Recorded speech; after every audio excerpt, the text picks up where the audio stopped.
Hey everybody, is this thing on? Am I broadcasting now?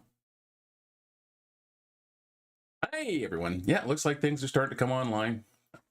YouTube streaming, man, there's always that weird little delay and you're sitting around wondering, are things working? Are things doing what they're supposed to be doing? Am I getting weird echoes from monitoring computers, checking things out? What's real? What's fantasy? Is it the real life? Is it just fantasy? Hey, yeah, brain, start, work, come back. Okay, hey everyone, welcome back to Satisfactory. Yes, it is a Saturday morning, as you can tell by my somewhat disjointed thought processes, as they kind of scramble all over the place as coffee busily works through my neurons, getting things in order and into shape. Yes, we are back in our Satisfactory playthrough as we wait around for the last of our phase 4 to generate, and we can finally move on and get into, well, I think what are we doing today is we're going to try to figure out, hey, look, we can hear the gate, where we're going to put our nuclear plant. So we're going to do a little bit of scouting, a bit of looking around, maybe start running some track so that we can get our nuclear power up and line, because I have a funny feeling we are going to need a lot of electricity moving into phase 5. That's where the really scary stuff is, and the stuff that I have no idea what's involved with. So far we've been in familiar territory, but after that, nothing. No idea. Hey, speaking of new territories, yes, that is right. Today or now available are channel memberships. Yes, you can become a channel member. So if you want to support the channel, you can now join using your membership link. There's the join button directly underneath here. So just look underneath in the description, the name of the title. It says join. Click on that and become a channel member. Help support the channel, and you know what? I would really appreciate it. It would make my freaking day, man. You have no idea. It'd make my freaking day. But what does that membership get you? Well, what that membership gets you, at least for the beginning, will make sure that you now will get you early access to a brand new series that will be beginning on Monday. That's right. We are getting a new Space Engineers solo survival series. Quest for Peas. Yes, that's right. It is a series entirely wrapped around, or at least motivated by the new food mod in Space Engineer. What does that got to do with Space Engineers? Absolutely nothing, but hey, I got to get the advertisement in when I can get the advertisements in. So yes, you will get access to that video a full 5 days before anyone else. So every Monday you will get to watch the Space Engineers Quest for Peas, and then everyone else will have to wait till Friday before that they get to watch that video. You will also receive, as a channel member, special customized Star Trek themed badges, customized and made by yours truly, so they are one and the same. So yeah, you'll get those badges. I am working on a set of emojis that you'll have exclusive access to, and quite frankly, whatever else kind of goodies I can think of. You get first crack at any news that are coming out. It's just basically, you get lots of kind of stuff for that support. So for less than a cup of coffee a month, maybe consider joining. Maybe consider joining and becoming a channel member and helping us all out. And the more, you know, you guys can help, the more I can do with the channel, you know, build something from the ground up. Remember, there's something special about being there in the beginning and supporting someone new and something, new concepts. Like I'm doing anything new, I'm doing it what everyone else has been doing. But hey, your generosity will do nothing but make my life so much happier. All right, enough of the begging, enough of the advertisements. What is going on in our game today? Well, what is going on in our game today is that we are heading into the unknown. We are very close to having the last of our our nuclear pasties. Not very tasty, by the way, these nuclear pasties. I'm in photo mode. Let's come out of photo mode. So we're about halfway there. Production is going along duckingly, so everything is working. We are working at 100% on this. I have been trying to let it run for a little while, but yeah, we still got a wee bit of distance to go here. We're incredibly close on the rest of the stuff. All we need to do now is just wait for the rest of that nuclear capacitor to go up, and then we can finally see when it's last. Now, if you can see here the thermal propulsion units, it looks like I still got to put 10 in. Well, unless I got 16 on me, so we're good to go. So yeah, just waiting for the last one of those to come in. But what we can do in the meantime is figure out where the hell we are. There we are. There's the door out. Is let's head back. Do we want to head back? I don't know. See, that's just it. I tried to let this thing run, but man, just it takes forever for these guys to make. I didn't get a chance during the week, like I was hoping to kind of just let the game run. I was busy setting up for the memberships and starting the new series. So yeah, unfortunately, we are a little bit behind. But what we can think about now is where are we going to put our nuclear plant? So we started this discussion last week, and we kind of boiled down to, let me just get rid of the nodes here. I just don't want to see them for a quick sec. Actually, I just want to hide everything for a minute. Let's just put all of these guys to sleep. I'm going to leave the train stations there, and we'll get rid of those guys, get rid of those guys. Again, I just want to have a nice clean map here so we can see where we're going. Okay, so there we go. All right, so we basically have two primary locations that we can, okay, two or three. Actually, we have pretty much all kinds of areas. We have basically I would say if we drew a line between these two stations here, or even these two stations, anything that's south of that line or east of that line is available for putting in the nuclear plant. So the big things we need, of course, is we need the supply of uranium. Now, uranium is pretty much scattered about. So if we bring our resources in and we look at our uranium, you can see that we've got uranium in this location, we've got uranium in this location, as well as on top of the mountain directly across. It's actually not that far from us. The other thing that we need lots of is going to be, besides the regular resources, is going to be water. It requires a lot of water. So I want to make sure I have a good supply of it. Pardon me, I had a little bit of a cough there. So where do we have water supplies? Well, we have water supplies right here. There's a bit of a lake right here. And over here, of course, in the swamp, we have the entire ocean over here, plus just lots of kind of pools. There's a reasonably deep lake here. It ain't going to be enough. So that kind of helps in these two locations. This location here, this one is not in the consideration. I'm not going to even, it is literally at the top of the map, so I'm going to ignore that one. If I try to build anywhere else over here, then I'm going to have to deal with shipping the water in, which is not necessarily a bad thing. You know, you drop some pumps down somewhere, like over here. We can hide our resources again. You drum some pumps down here.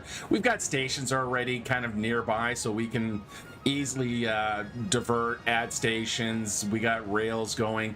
So yeah, that is where the question is. Now over here, lots of water. The uranium is literally localized. It is right behind this mountain here.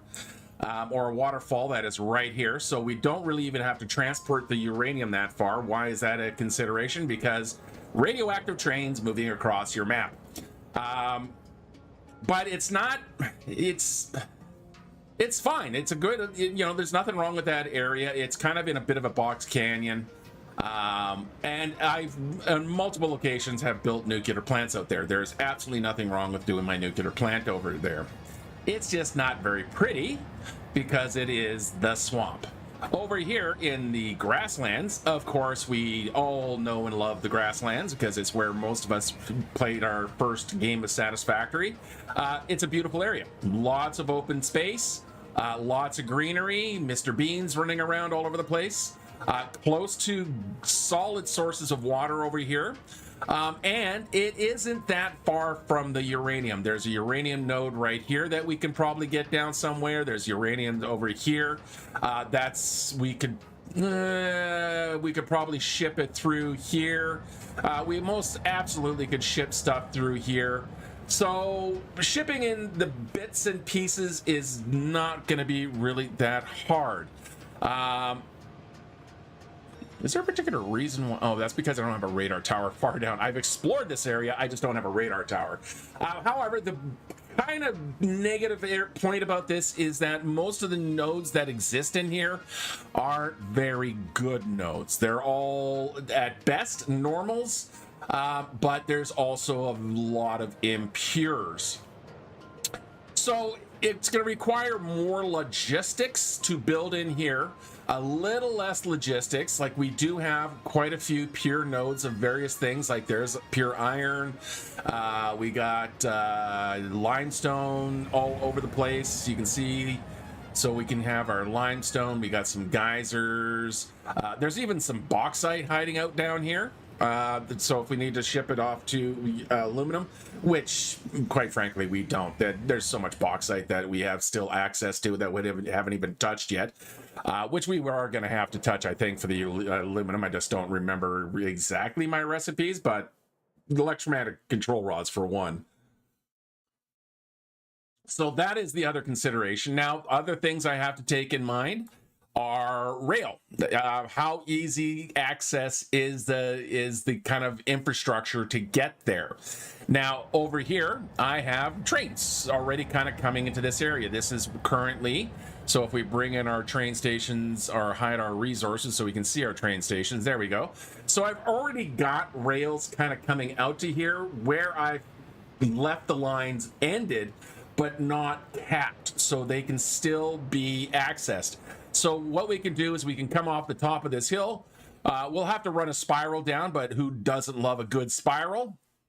To get down into here, and that gives us this full kind of line through here.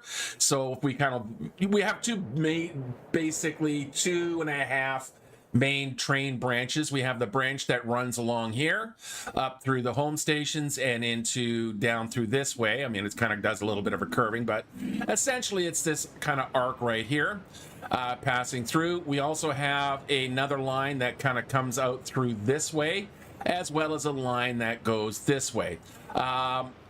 Sorry, we actually have this line. So we do have, we've got one through here. We've got a line coming through here, which doesn't really do us any good.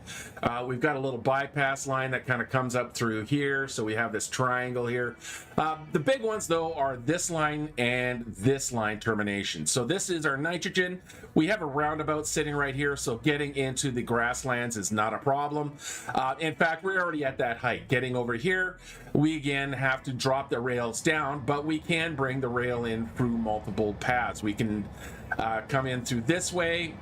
We could come from this way somehow, or we can go down here. So let's go have a look, and while we're waiting, yeah, that's exactly what I've been doing. I'm yammering here, not for information's sake, but to kill time, because I want to see if we can get our pasties. And we'll just drop down here. Okay, let's have a look. And, oh, that's not what I wanted. I wanted to have a look in its container over here. Where's my container? There's my container. Okay, so we're past the 50 mark. We're getting there.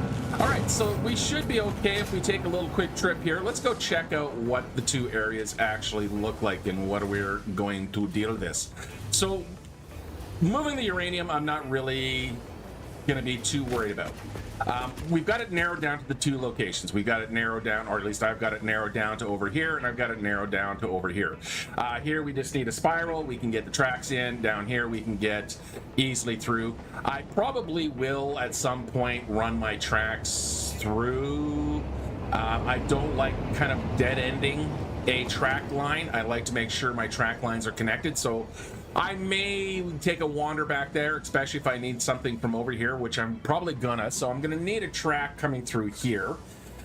So I am going to build that loop. So I am going this way, one way or the other. So that, again, takes away the consideration. So if I'm going to be building a spiral, regardless, I can still build here or I can still build here. So I am going to push those trains through. All right, let's see what that looks like, though. Hypertubey, to the junction. And a good morning to everyone out there. How are you today? All right, quick boots to the tubies. Still really like my tubies. My new favorite way of getting around. And the thing is with the, and I've said it before, but I'll keep saying it because it is one of my new favorite additions to the game, the dimensional depots. I just need to move my body real fast. I don't need to worry about dragging so much material to a new location. Like, you know, building most of this, I built out of the dimensional depot access. Whereas before, that would have been like several train loads worth of resources that would have to be brought over. Of course, what that is our current, I would say, primary power plant. We still have the secondary power plant off in that direction there, but this is, I would classify now as our primary power. It's not what we're after. Let's get back down in here and head down to the next roundabout, because that's where we want to start with the line. And just about there.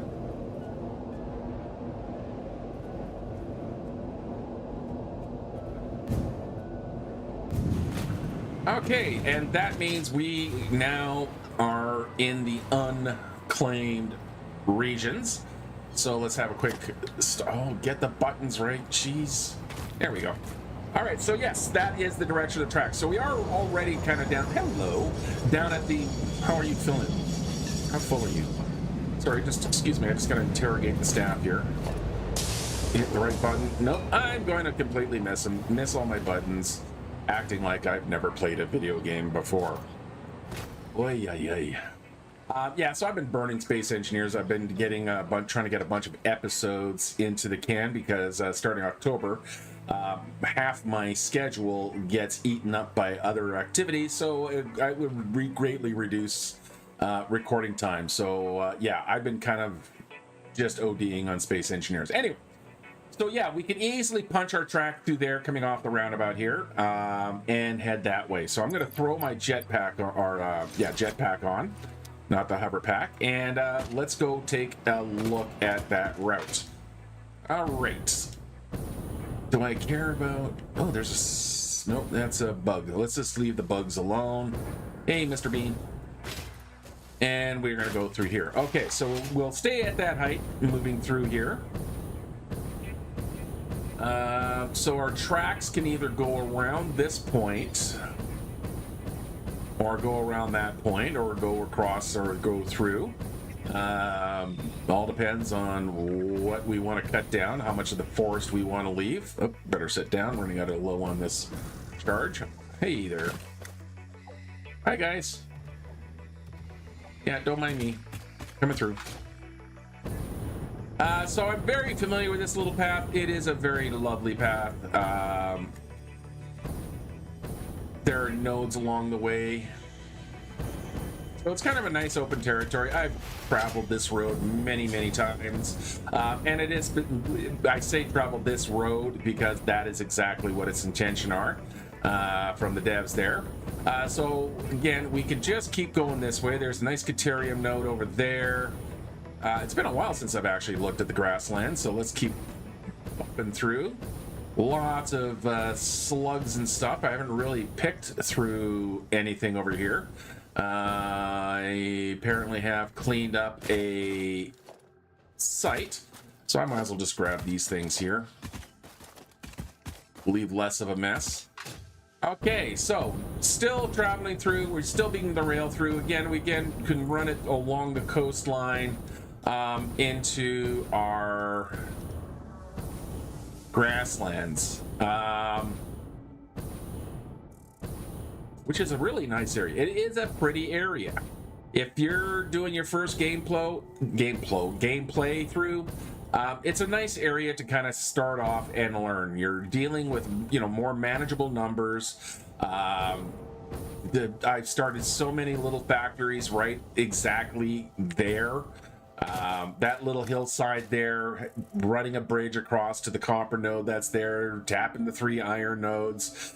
There's that limestone node. There's a coal node down there. Like, it is a good little spot to start off. It's not really set up for big manufacturing around here, but that's what encourages you to, hello Mr. Slug, it encourages you to use more logistics to get your resources to here. So it is absolutely, you can build some nice mega factories here. The terrain is forgivable. We can now blow up the farty rocks that used to be over here. I think I've already even cleaned them out because I hate the nope, they're still there. So, but you know, these guys don't really pose any kind of difficulty anymore, because all we need to do is go whoop and don't get blasted in the face. There we go. No more farty rock. And the area is now safe because, you know, having Mr. Farty Rock right in the middle. Oh, there goes my frame rate again. Why do you do this? Yep, it is absolutely jittery. Huh. I keep saying I'm going to look in to see if there's a solution to that, but I've never done that. Yeah, that's just, again, sorry guys. So let's do this. Actually, you know what? I'm going to get this fixed up and I'll be right back so you don't have to watch me reload the menu. Enjoy a short intermission.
And we're back. Yeah, see again, you can see it's all nice and clean now.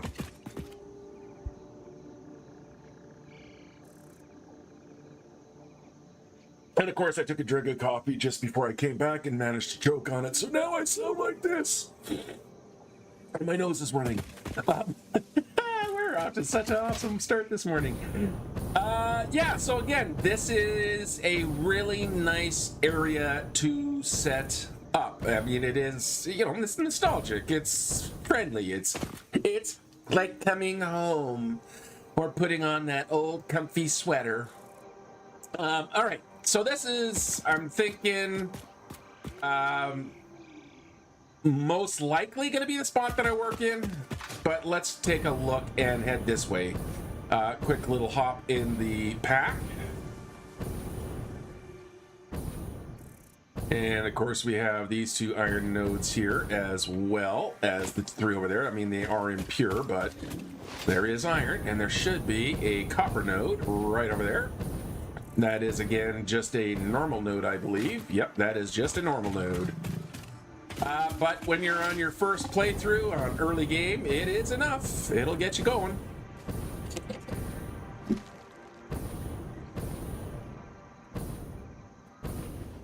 Okay. Hello.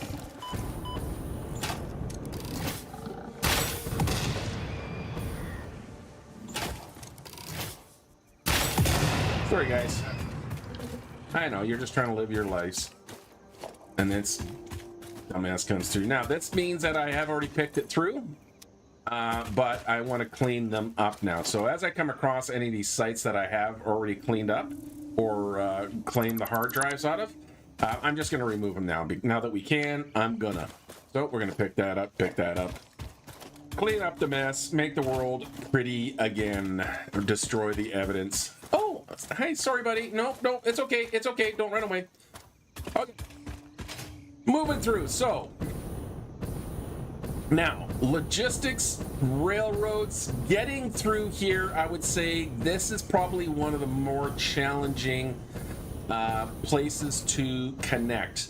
The swamp and the plains. Yeah, I see my fuel's down to 17. Don't worry. There's lots available in the Dimension Depot. So yeah, this is a choked, bad terrain, lots of tall things sticking through, incredible amount of plant or a giant chasm. I need more forward momentum that I can't pick up. There we go. And we'll do a slide. There we go. I got some speed. Or we have a giant chasm. So usually running through here is a challenge. Now the funny thing, oh, there it goes again. Why?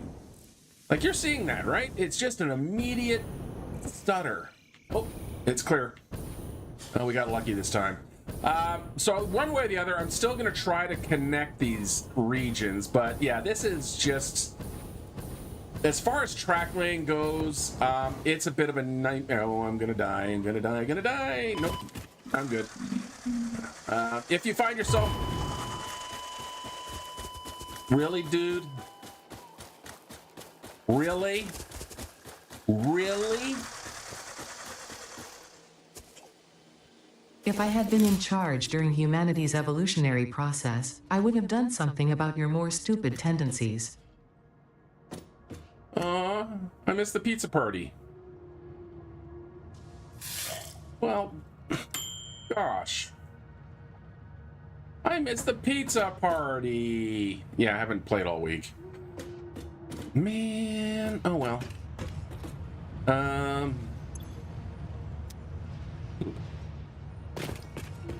died it. How am I doing on ammos? While I'm here. Okay, we're good. Okay, well, we can come at it from the other side here now.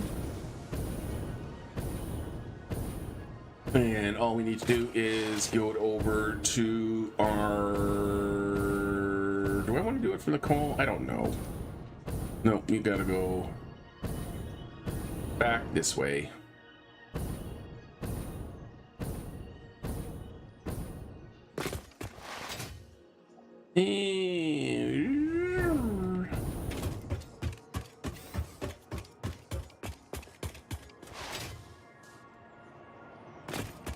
I'm gonna just draw out. There we go.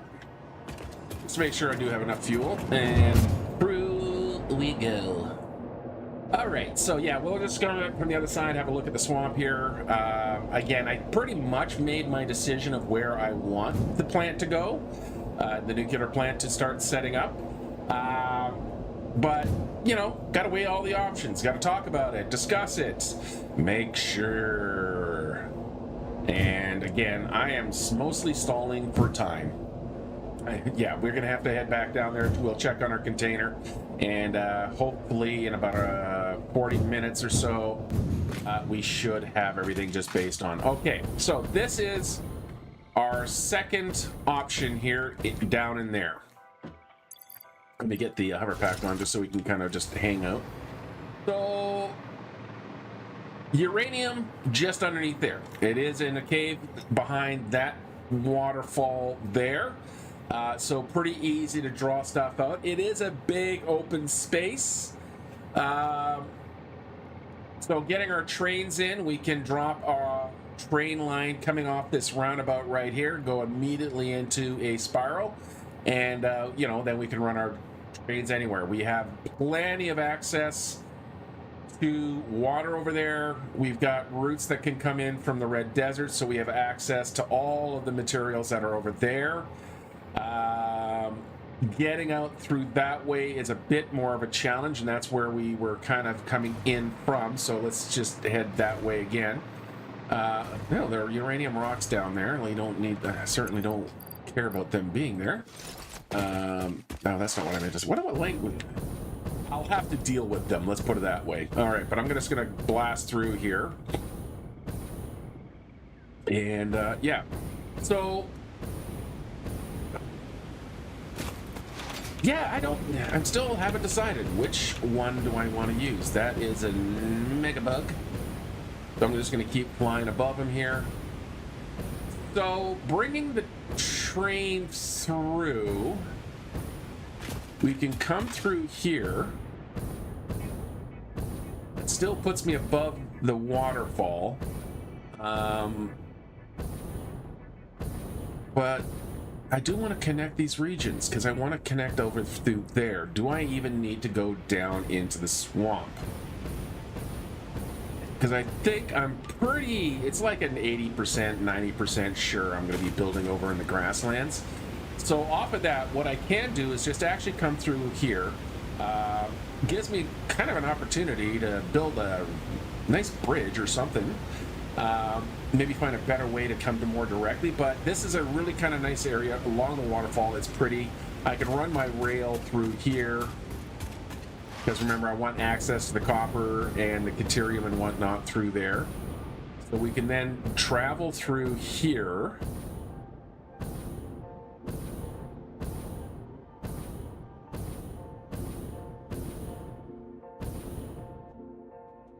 Stand site.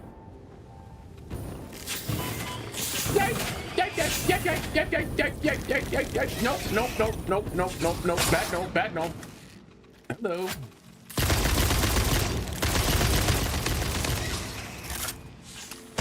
Yeah, we're just gonna do some spider killing here, just out of pure spite. Oh my god. Oh, the constant spiders are GG. Where'd you go? Oh god, he's climbing the wall with me.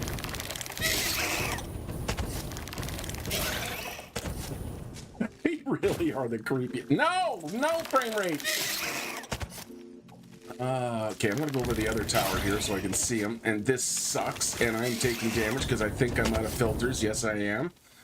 So I'm gonna have to definitely do something about that. All right. Would you stop following me?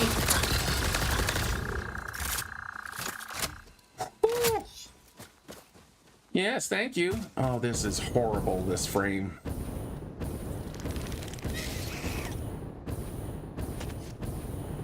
Yeah, I just wanted to talk about the SAM ore. You bastards. You haughty bastards. And I'm out of juice, and I'm on the ground, but that's okay.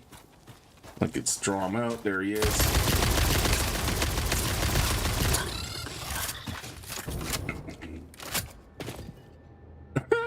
Got him on the fly.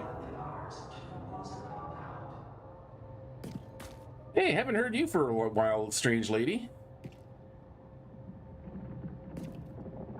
Ooh, the spinning pattern. Okay, so that's a pure ore. So I'm probably have the funny feeling I'm gonna need a lot more SAM ore, so it's nice to know I've got a source right there. Okay, so track comes through here. That's what we're discussing here. Do I have a flashlight of any? Yeah, it's just useless. So we could bring the track through here. We could kind of follow along this river path here, or this stream path. So there's lots of reasons. No, I'm gonna not go anywhere near the nuclear hog because they suck. He's got no line of sight on me. No, he doesn't have a line of sight because he will throw nuclear stuff. So we can cut through here. If we look at our map, where are we? I've disappeared. That's because I'm hiding my own self. Where the hell's the player? Let's put the player back in. There we are. Turn that back on. Okay, so I'm sitting right here. So yeah, we can follow in through here. We can hook up over here. The reason you might want to think about hooking up over there is that there are resources here. It's still a reasonably easy path to get through. Over on that side, we have to deal with more of the trees and stuff. So we can kind of sail through here.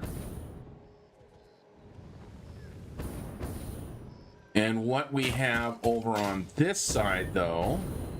So, yeah, there's lots of stuff that I really haven't drawn access to yet. Like the entire Crater Lake area. I have not done anything with. You are a super nasty hog. I'm just going to move on for now and bypass. So I'm kind of, yeah, heading south right now because once we clear out the fog, come on. Wow, that was a long distance shot there, buddy. Hope springs eternal, I guess. And there we go. So now we're coming in above the crater lake. This is a good oil location. So right here is about, it's kind of terrain-wise the joining of two different paths. And connecting these kind of areas. At least that's what way I've used it in the past here. No, let's go find my own rock. These guys are going to be annoying. Yeah, I think I can be safe up here. That's what happens when you go into the wild. All right, let's have a look at the map. So kind of this region here is short, kind of, it's a bit awkward trying to get through the giant trees, but we can run along the cliff face here. So this is the bamboo forest plateau. So that's all our Caterium and stuff. We currently are mostly operating down in this region, so we don't have a lot up here, but we do have our original power stations. So this is our current SAM ore, and this is our power station, rubber, plastic, blah, blah, blah. So we can have this line coming in through here. We have a connective line coming in through this way. So this line basically gives us direct access along routes like that, as well as routes like that, all kind of joining up in this vicinity. Then we have the crater lake right here. So that's more oil when, if need be. I mean, we are barely tapping what's over there, and we do have a lot of resource oil nodes in the North Desert. Now we're at a very short hop, skip, and a jump past the giant abyss there into our green flatlands right in that area, which we can then join up. So we do kind of have some pretty good rail movement through here. Whether I need any of that, I don't know yet. Ones I do know I'm going to want is coming through this way. I don't know where I'm going to get my uranium from. Where am I going to pull my uranium from? Maybe that should be the next thing I look for. Yeah, like where this one is hiding. Oh, that one is also a cave one, I believe. Yeah, and I think it's through the cave system right here. Yeah, so that's in a cave here. So that is another junction. It's a bit of a tight squeeze for rails, but there is in fact a connection that runs all the way through here, and then it pops us out somewhere. I don't quite remember. Let's go follow that cave. No, that's spider territory, but whatever. So yeah, so the uranium can come out from in there. Yeah, don't mind me, just passing by. Thank you. Not sure why I tease them like that. Because it's fun. I wonder, has anyone ever built a factory over in this area? I think I did once, a turbo factory. But, alright, where am I going? I'm going this way. Yeah, actually, no, I have never built anything on those nodes. Because they're not great nodes. Anyway, where I'm heading is this way. Let's get some speed up so our jetpack is actually useful. I could change out my fuel. I am carrying some instant fuel. Yes, I hear you back there, Mr. Spider. And coming through there, we're now into the vicinity of heading back into the grassland. So the grassland, nice flat areas that way. If we go disavey, you can see it right there. I'll just send a bullet down that way. That's a cave opening. And that leads up to a underground uranium node. so we can have a look-see here. Before we do, however, I need to take a quick bio break, so I'm just going to try to park myself someplace safe. And, oh, that's not safe.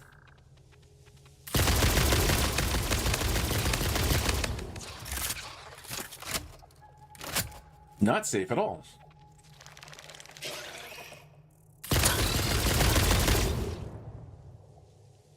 Skeet shooting anyone? Oof. Okay. Hopefully I stay alive here. But yeah, we'll be right back.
All right, my newest pet peeve, the headphone cable that twists into a spiral.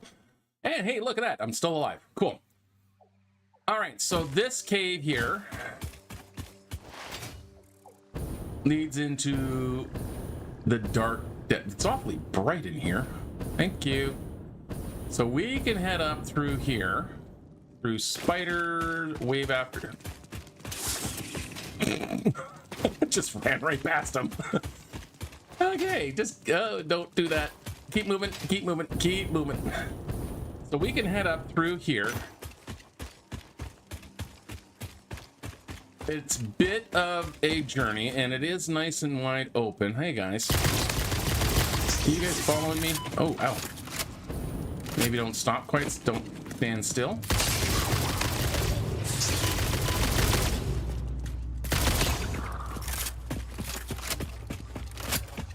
And there it is. So we have...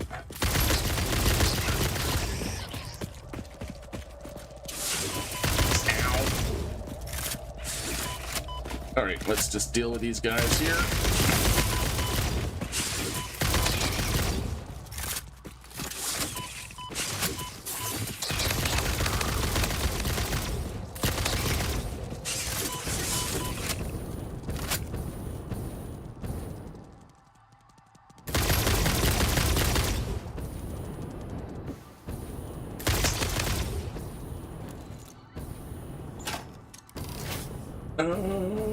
Yeah, I'm sorry.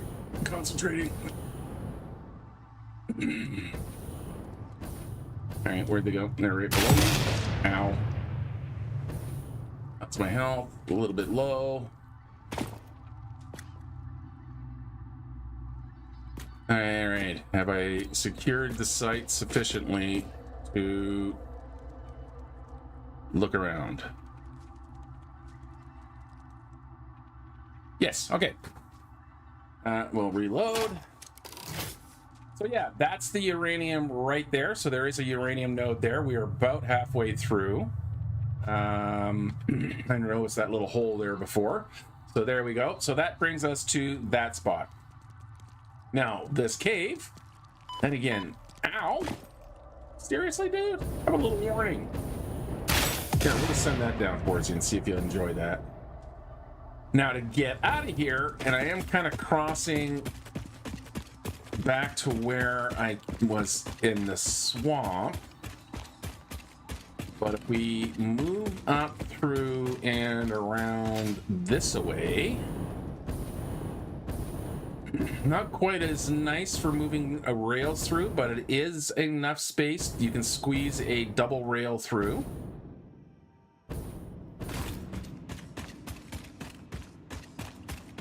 And this...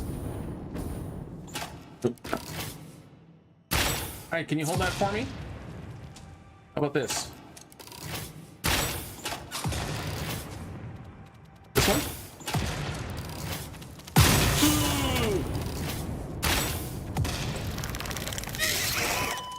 Ah!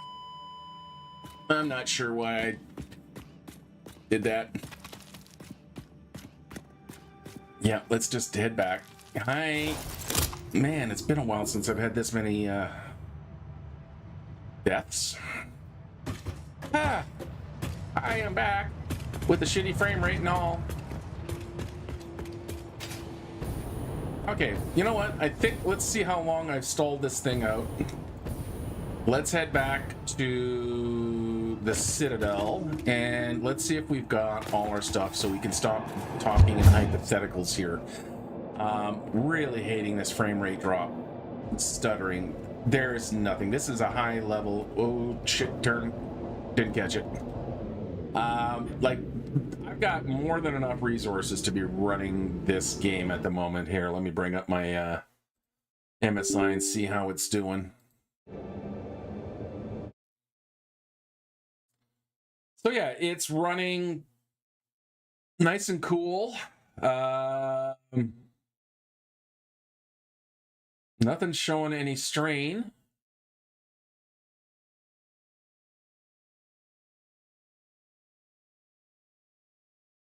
Yeah, no, it's 4080, man. Like, literally, it's less than a few months old since I got this system. So, I don't know what it is. No, I do not want to go that way. I want to go that way. Because I'm going to race the train. And there it goes. And then we are overtaking and we got it on the straight. Will we be able to maintain the lead as we go through the corners? We got to come around and hit the corner. And yeah, see, pulls out of the pits ahead of the competition. Don't know where that one's going. That one actually is going all the way down here. All right, so yeah, let's go see how we're doing over in there. I don't think we're gonna be where we want to be, but we can head back towards the grass line. I don't want to get. I don't really want to head back over there. I am stalling like 100%. I am stalling for time here, because I'm not going to make a decision until I've got all of my bits and pieces. Okay, I got the jetpack still on, so I'm going to use the elevator here instead of the express route. So we'll call up the old elevator. Dun, da, da, da, da, da, da, da. Yeah, I start hearing that song sometimes in my... I could pick different music. Could pick different music.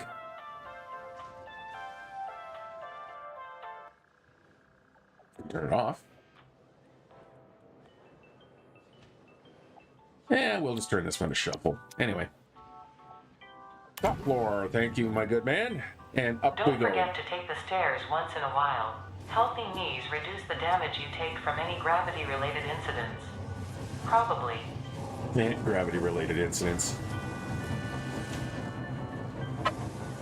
Okay, here we are. Let's go have a look at our container.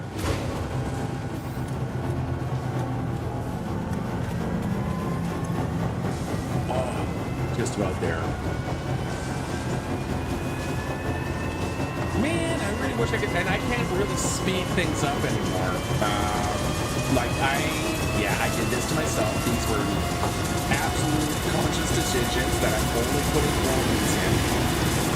I'm hoping that decision is not going to bite me in the ass, that we're not going to need nuclear pasta for something else, because it is only 0.5 per minute. I generally try to do one, and if I had done two of these things, like one per minute as a rate, if I had built two of these things, I definitely would have been done. But that would have doubled up the resources that are coming into this building, and I really, for this kind of stuff, I don't need to have like super big manufacturing, because once they're in the machine, all I'm gonna do with this stuff is start sending it into sinks. Like, that's why I haven't really bothered putting any infrastructure. I can carry all that stuff in my own pockets to take to the space elevator. So the only thing I would end up doing with all this stuff, or will end up doing with all this stuff, is putting it all into the already created line over here. So I'll backfeed it into the sink, and it's just gonna go into the sink and make me some parts, as far as I know. I don't know what's going to happen. So again, we are absolutely coming into unknown territory here with this next stage. So, yeah. Okay, so I am going to push a line. I can at least get started on running the line here. I'm going to leave the frame rate as it is for a minute. And let's see as I kind of get away from everything else. We'll go back to that. If it smooths out. If it doesn't smooth out in the next, as I kind of change locations here, I will do another restart. And it only really ever does it on stream. So it could be maybe a bit with OBS and the recording software. I don't know. Problem is that with everything else, I've kind of got a lot on my plate. I always forget to look up because, it's not readily in front of me. I've got other things that I'm looking at and, dealing with and solving and doing. And so it sticks in my ADHD satisfactory brain that to look up and do some checking out and do some diagnoses. Okay, so I do want to come back down here because I am going to go, by the way, all of that was performance. I was going to be building in the grasslands. I made that decision last week. I've done the swamp. I'm not a big fan of building on the swamp. It's just kind of... it's just hard to get in and out of the space. It's not as convenient as this line here. Look, so we're going to extend this line from here. So that's what we're going to work on while we're waiting for the last of our stuff to come through. So first thing we need to do, of course, is we need to get a little bit of an extension here. So we're going to put just the two of us. Is it 2 or 3? I think it's usually 3 that I have, so we can find out easy enough here. So that's 1, 2, and 3. So you can see that is, yeah. So it's 3, and then we have one of our sections there.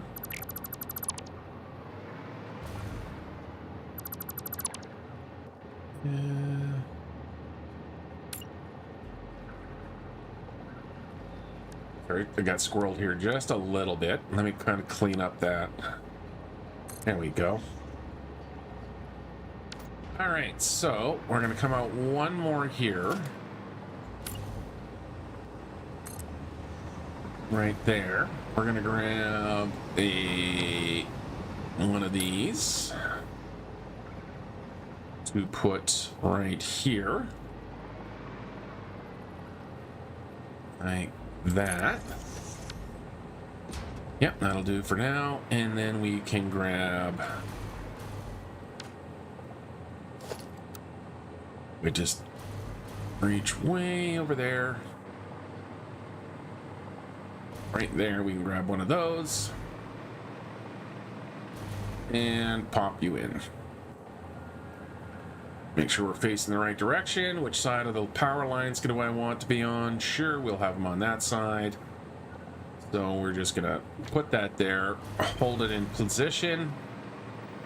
Because again, we have all the nudges. So we're just gonna line it up like that, and then we need to drop it by 1.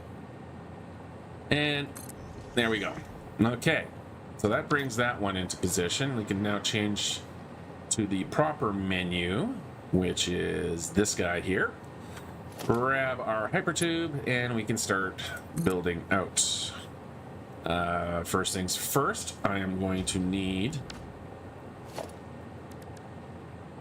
one of... Oh, this frame thing is just killing me, man. Rail, elevated tube support, right like that. And we can grab our hypertube into there. Nope, before I do that, that is too high. I need to lower this beam.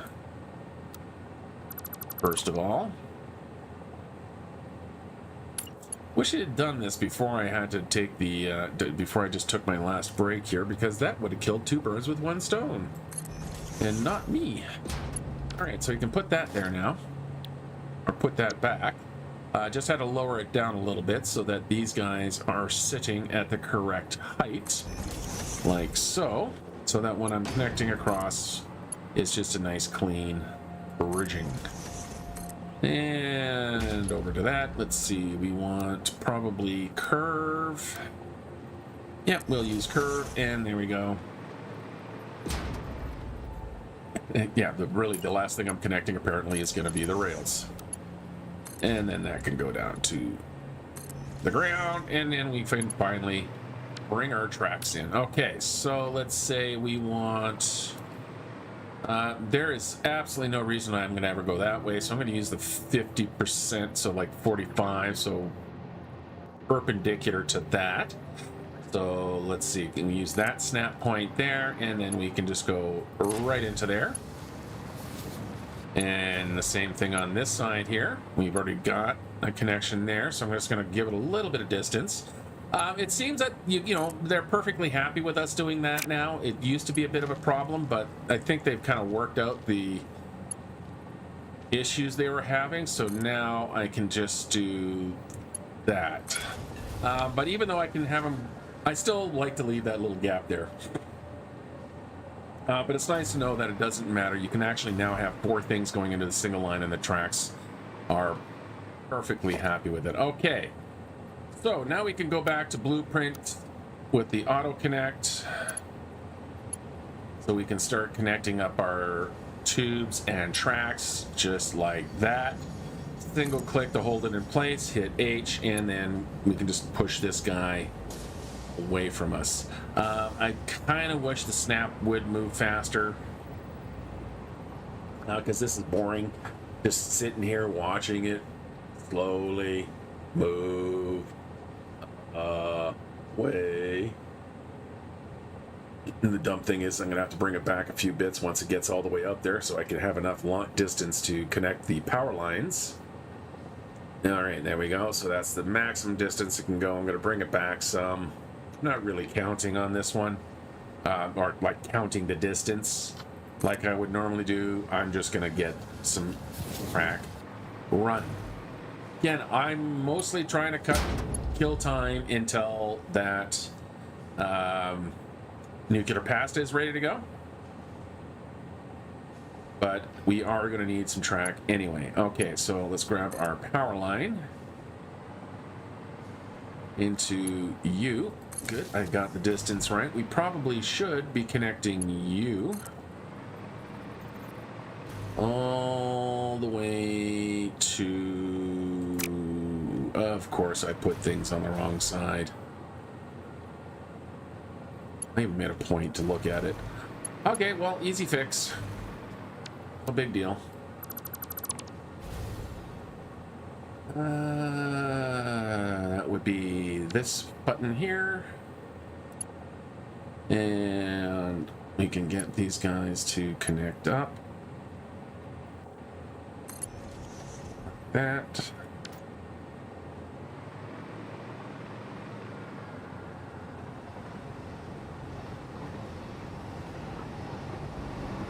I don't know if it connected the tubes here.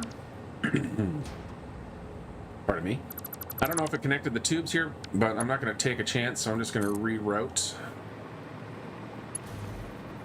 and reconnect them anyway. And I mean, I suppose it was easy enough to check, but at least now this little guy is on the right side for that. So we can connect that up. Are you a 1 or 2? You're a 2. Can I make you a 3? Let's make you a 3 just to give you a little bit more height on your end. And then we can run this line over to here. I really need to update that blueprint to make sure I have poles on both sides, because that's catching me out a bunch of times and it's starting to annoy me. All right, so we're gonna go through here. Do it now. Do I want to go around or do I want to go through? So I can just do it easy, go around that way. I want the scenic route. It's not the most efficient way of doing it, but come on, it's trains, man. You got to go around stuff. You got to go up and down hills. You know, we want it interesting. We want that nice kind of curvy track, just to make the trip a little bit more scenic, as opposed to just, you know, driving past an ocean in a straight line. You know, that's just the way it is. Okay, we're gonna need one more segment before we make the corner anyway. So we're gonna hit the click. That's gonna connect, and then we can just start pushing this guy away. I'm actually gonna speed things up by hitting H. So what I'm doing here is I'm kind of figuring out which way I want to go. So I'm going to start bringing a little bit of softness into it. So we're going to head that way. Now we could just bring this guy back up. So that's the nice thing, again, I love about the new setup here, is that with the auto connect, I get this nice visualization of the track, so I can see exactly what the track is doing. So I can see that I've got it, whether I've got an elevation change or not. I can see how the curve is responding here. So it's kind of got a little bit of a back curve.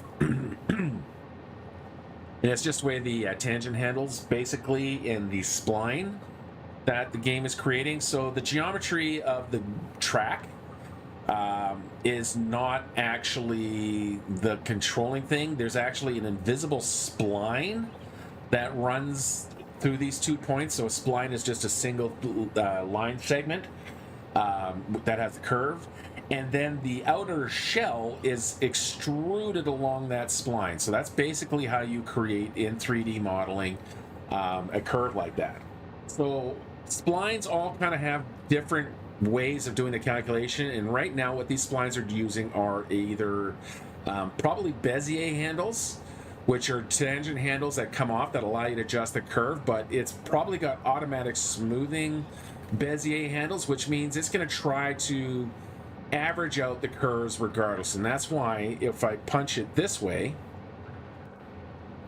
even though it's curving the other direction, it has to pull that curve around and then curve around this way. So it does give kind of an awkward curve shape. But if I just move it up like that, I can still point it directly where I want to go. That should be good distance here. I don't want to get too far away from the power line, because I don't want the power line crossing back over the track or into the tube. Let's see if that misses. That'll connect into there. If it clips into the tube, which it absolutely 100% does, we're going to remove it. Let's, whoops. That was where I was getting my power from. We not connected on the track anymore? Okay, so we do have a track problem. So that, yeah, misses the trains. Okay, so I have one curious question now. I think my tracks are not connected here anymore. Because you saw how I just drifted down when I cut that power line? Well, that tells me that the track's not carrying power like it's supposed to. So when I reinserted this one here, it didn't actually reconnect to the train tracks. So I am going to have to repump these guys in, and that should... In fact, if I cut that line there, if I can get close enough, just like that, and then we can connect up our train. Actually, let's not do that. Let's just head down here, and you can see my power meter. As soon as I get past here, you can see how that power meter drops off. Well, if I connect, and let's get rid of this power line here. So I want to be absolutely as far away from any electricity. So I'm now far away from electricity. I can no longer maintain flight, but if I connect that, full power, because that is now an energized rail. That is where the trains are drawing their power from, is through the rails. So that is where my hover pack can also draw power from. Which was what kind of makes it even more important that you do pay attention if you're running power lines, that you actually connect them, because there's no other clue otherwise. All right, let's get this over to here. And we can connect this to the ground. And then we can just basically start getting into our groove here. Just because I really do, again, it's almost a joy now to run, just because it is so bloody easy. Go like that. Look over to where you want your trains to go. Where do they go? There we go. So look where you want your trains to go. I want them to go, let's say that away. So I'm going to hit H. Let's bring that track up. So that's your page up key. Yes, page up. Yes, page up. Let's get down to track level so I can look along and sight along the track. That's taking me up just a smidge, so we can drop it down just a smidge. I'm going to bring it back a touch just because of the power line. I'm going to keep it a very gradual curve. And off we go. Okay, let's grab our line again. Run it down to the end, and that is good to go. All right, I'm liking my new blueprints because everything connects easily, and there we go. Okay, so Hypertube's good. You're powered. If it was nighttime, I'd be able to tell better. Let's make sure my flashlight is. Yep, you can just see the light cone coming down, so we are fully powered up along the power line. Yep, there you can see the pool of light there, and you can see the reflection there. Excellent. All right. So I'm just going to lose something on a different screen here. Okay, so that is that section of track, and we can keep going. And I figure I'm going to give it another 20 minutes. So a couple of more sections of track here before we run back and have a look. Because I really want to see what happens when we get past Phase 4. I have literally never... Yeah, Phase 4, it used to be the end. If you hit Phase 4 and got all that stuff in, you get your golden mug and have a nice day. You don't want that, I don't want that, I want that, and then we are going to bring this gun out. I'm going to reload, make sure I got a full mag. Yes, I do. And reload. Ding, ding, ding, ding.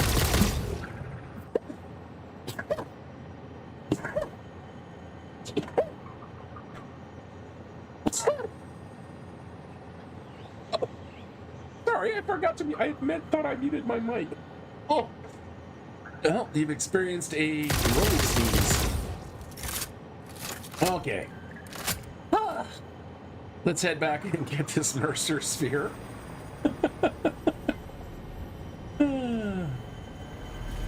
Here we go. And good morning to you, Bottom. How are you today?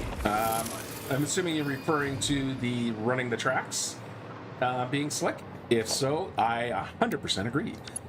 It is awesome. There's so many features that they added in this 1.0 or 1.1 technically now that just, like, I have, essentially institutionalized memory from playing back on version 0.03, 0.02.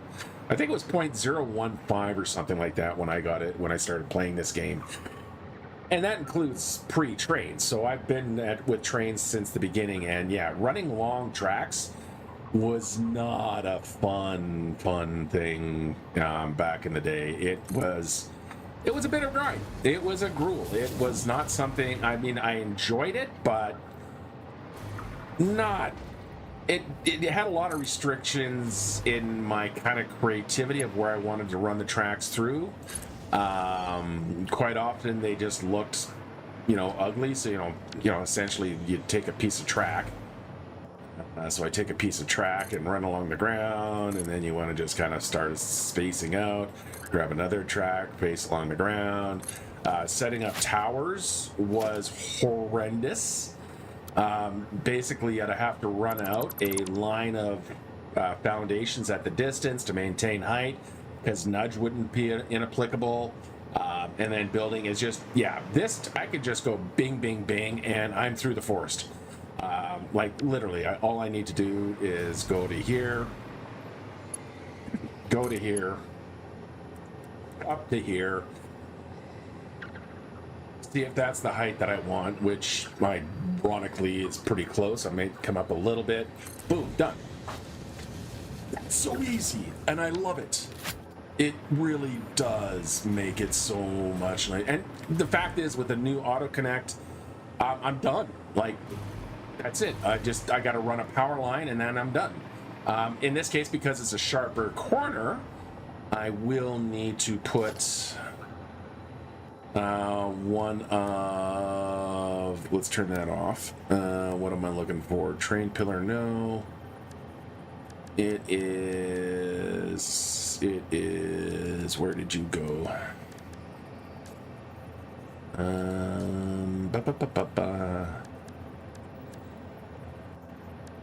Train support one, is that what I'm looking for? No.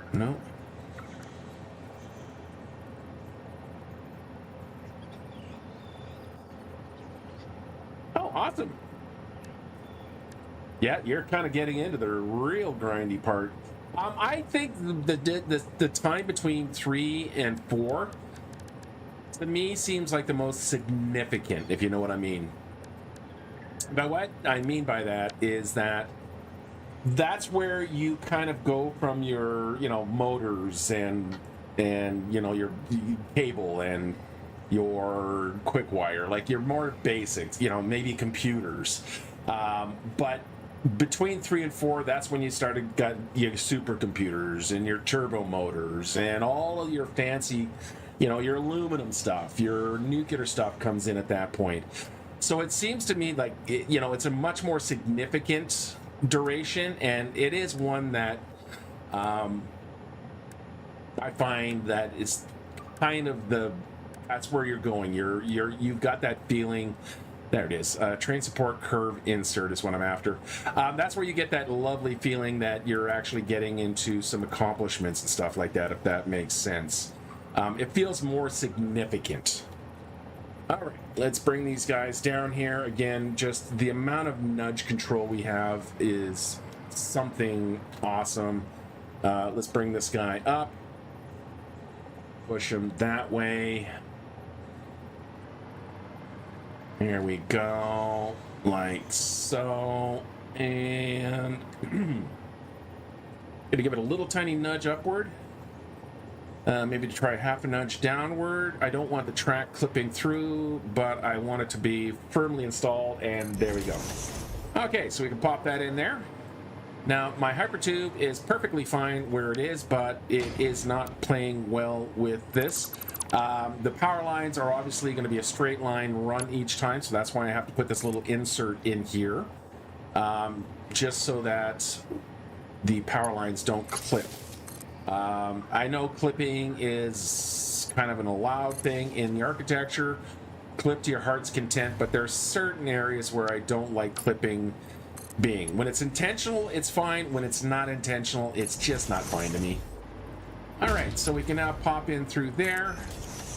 The only reason I'm coming in through here is for demonstration purposes, really. I don't need to come through here, but I like it. I like this little route here. I like the kind of little... It suddenly goes from being industrial rails to kind of your more old school,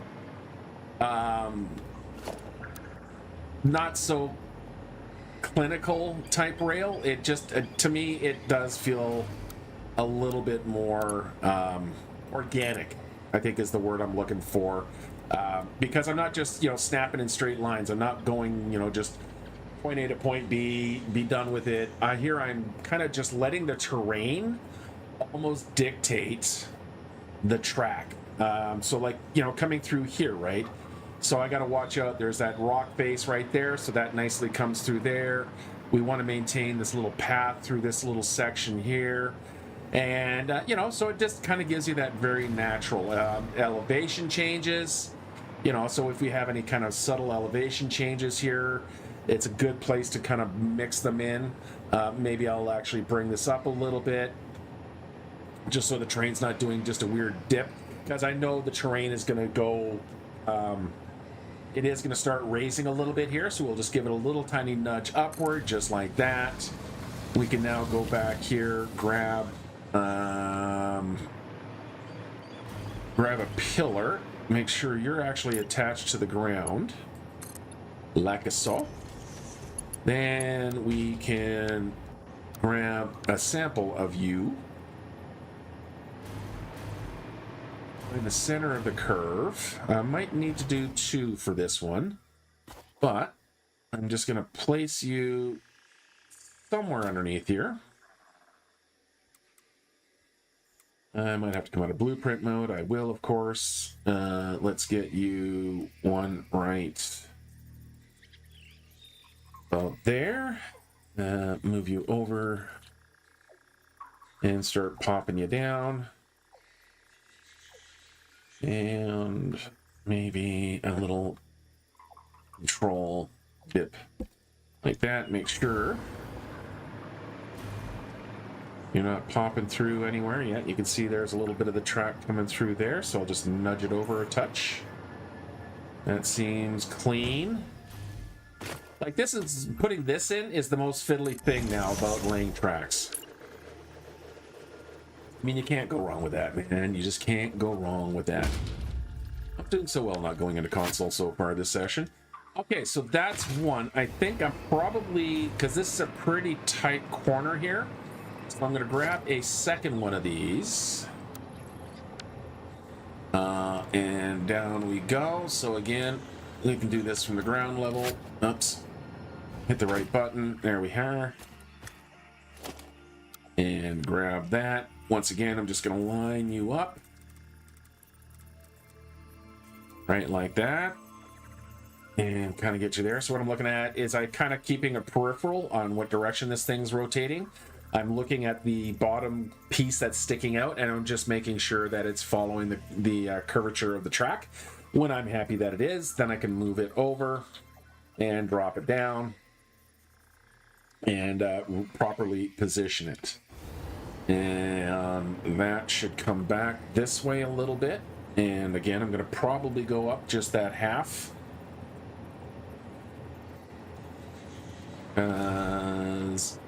I don't want you poking through there. No, I'm going to come down by that half again. There we go. Like so. Okay, now I can grab this guy out of here. And get our hypertube into there. I might almost need to put another one in. Just because, again, this is a bit of a difficult curve coming through here. And it is all about what the power lines are doing. What this line from this point to this point, you can see that's pretty tight, but the train should slip along. That's fine. And we can grab a train in a second to test for that. This one might be just a touch problematic. Getting to here. I think I have one more update on this blueprint that I want to make. Mostly getting a little nipple, I think, right there on either one of these ones. So kind of like I have here. So these, I have these as my little connection points, these little nipples right there. That actually might be more useful to me. Yeah, it will be. Here, and I'll show you why. So I am going to update the blueprint, and I'll show you why I'm going to update the blueprint. Because by moving it down here, we'll make sure it's not twisted, and move it up by a bit. So if it's right here, what that does is it actually puts it below the hypertube, so that I can cut the corner a lot sharper like that than I can by going from the power pole to the power pole. So it is, whoops, let me out of there. So it is definitely more useful than having this connecting line, and that saves me, oh, I kept the wrong one. And that saves me having to put a whole bunch of these little ones in here, which I don't necessarily mind, but you know, it can start looking a little crowded, right? Like if you just have a whole bunch of them. Oh, it took away the nipple. I got to put my nipple back. We'll just put the nipple right there and pump you up like so. And then as far as, you know, connecting to the rest of the system, we can just go right to there. That connects the lamp posts. And then we would theoretically or hypothetically have that right there. And then those would do that. And potentially that actually puts everything into auto connect. Okay, yeah, I'm excited for this idea. I think that's going to help me. My frame rate still, by the way, is driving me nuts, the stutter that exists. I don't know how much of that you're picking up. I'm picking up all kinds of it, and it really is kind of irritating. It hasn't cleaned up yet. All right, is that a Mark 1 blueprint? Is it a Mark 2 blueprint? We will find out in a moment. Let's get you built and get into range here. There, what I want, what are you? What are you? What are you? What name did I give you? You are train support 1x1 napping. Okay, so that is what I'm looking for from here. So we're going to go into our blueprints, into our rail, and we want train support 1x1 snapping. I did, in fact, use the Mark 4 or Mark 1 for this blueprint. Pardon me.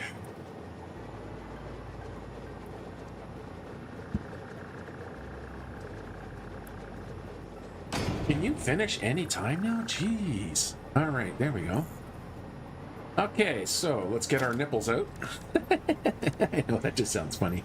And I know it does. I am such a child sometimes. All right, there's one nipple.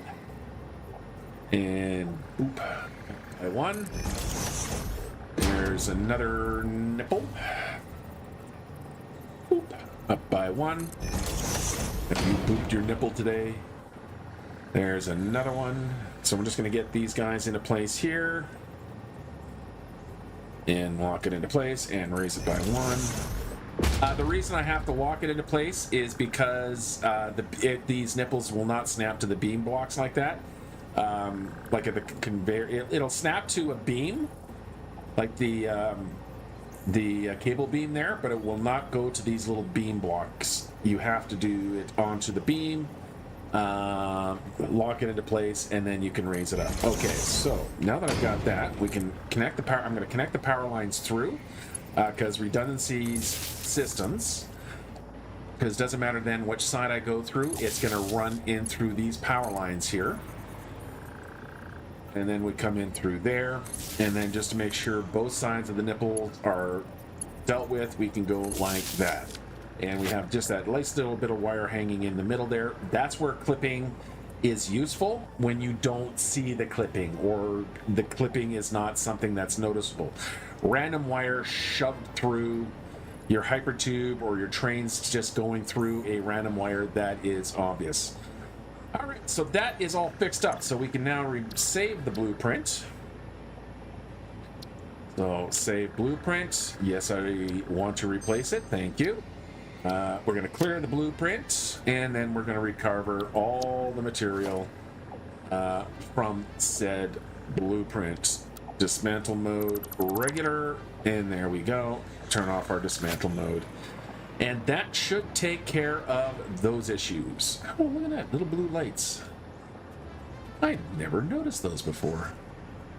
Man, I've been, again, what, all like 10 years I've been playing this game when I first, yeah, getting probably close to that. Oh, by the way, speaking of years, happy anniversary to us. This is episode 52. There are 52 weeks in a year. That means this is the 1 year or the last episode of the year. Next episode, so next Saturday, we are actually starting our second year of doing these videos here. So that's kind of cool. All right, so look at that. I'm pretty sure I can now have everything. Oh, I didn't mean to do that. No, let's get rid of that. It meant to be one more, so we're going to go train 1 by 1 snapping, make sure we're auto connecting. That is the correct blueprint, so we click once, and then we can stretch these guys out. I was hoping the power lines might have connected, but doesn't look like they did, but that's okay, because we're just going to go off in that direction there. Okay, we can lock it into place. I'm just kind of eyeballing it. And then we come down. We can see that we need to come up just a smidge here. I'm going to come back just a bit to make sure, but yeah, that should be fine. Now, one of the other advantages about having the nipples on the end here is that I could go maximum length now based on like the hypertube or the tracks. The cable, the wire should still reach because it's at the same kind of terminus distance now as the rest of the stuff. So that's pretty good. And quite frankly, I think that might even be a nice little bit of cleaner. Yeah, I'm good with that. That's nice. Okay, where are we going from here? Where do we go from here? Now that our railroad tracks are here, and I need to turn a direction. Is it gonna be right or left? I need to go that way. I've got to find a way to do it. I've got to make the tracks flow, because I want to make it do it. Okay, I'll stop now. I'm sorry. Please don't leave. Okay, let's put that one down there. We can put that one down there. And I've been forgetting my little pillars here in my discussions, so we can now make sure these guys are all zooped to the ground and that we have solid contact. Awesome. Like I say, running tracks now, fun. I hated running tracks before. Okay, again, I'm not going to say I hate it. I did not look forward to running tracks. No matter how much and how efficient you are on it, it just sucked. There was always just that level of suckiness in there. Now, man, I love the fact that I can zoop in 3 axes. I love the quick connect. I love that I can just do nudge, position, get exactly the result that I'm looking for. Okay, I want to minimize the curve here. We're going to kind of scooch along the side. I'm going to say, let's go right there for the hold point. And then we'll see. Push the button C. How that levels out and how that looks. I think we're dropping down a little bit. Games people play. Yeah, that's right, it is. Oh, gosh, I'm smart. I didn't even catch that. That's right, that is the song. Games people play. That is correct. That is freaking hilarious. Good catch, man. Good catch. Okay, let's reload up. It's gonna clear some bush here. We got some trees down here, I think, while I'm at it, that we can get rid of. And there we go. Yeah, well, let's get rid of these guys here. And thank you. And down here, less bushies, and right through here, and bushies. Okay. Now, as good as the new connecting points are on the power line, I think this might be too much, but let's do a stress test on it. So I'm going to connect from there, and we'll scooch all the way down to here. If it just passes harmlessly underneath and misses the track, we're good. And it does not. So we are going to need one of the kind of center points in there, whatever the hell I call it. I've already forgotten what I've called these things. They're my blueprints, and I have no idea what their names are. That is my life. What's the name of that thing? You know, the thing with the thing, and then the other thing, and the thing? Train support curve insert. Who named these things? Oh, right. Awkward. Okay, and as we come underneath here again, I have to turn off my blueprint snapping. I'm going to line you up. Kind of want to hit the center of the curve this time a little bit better. Not the center of the track run, but of the curve. So remember, the spline is doing automatic stuff.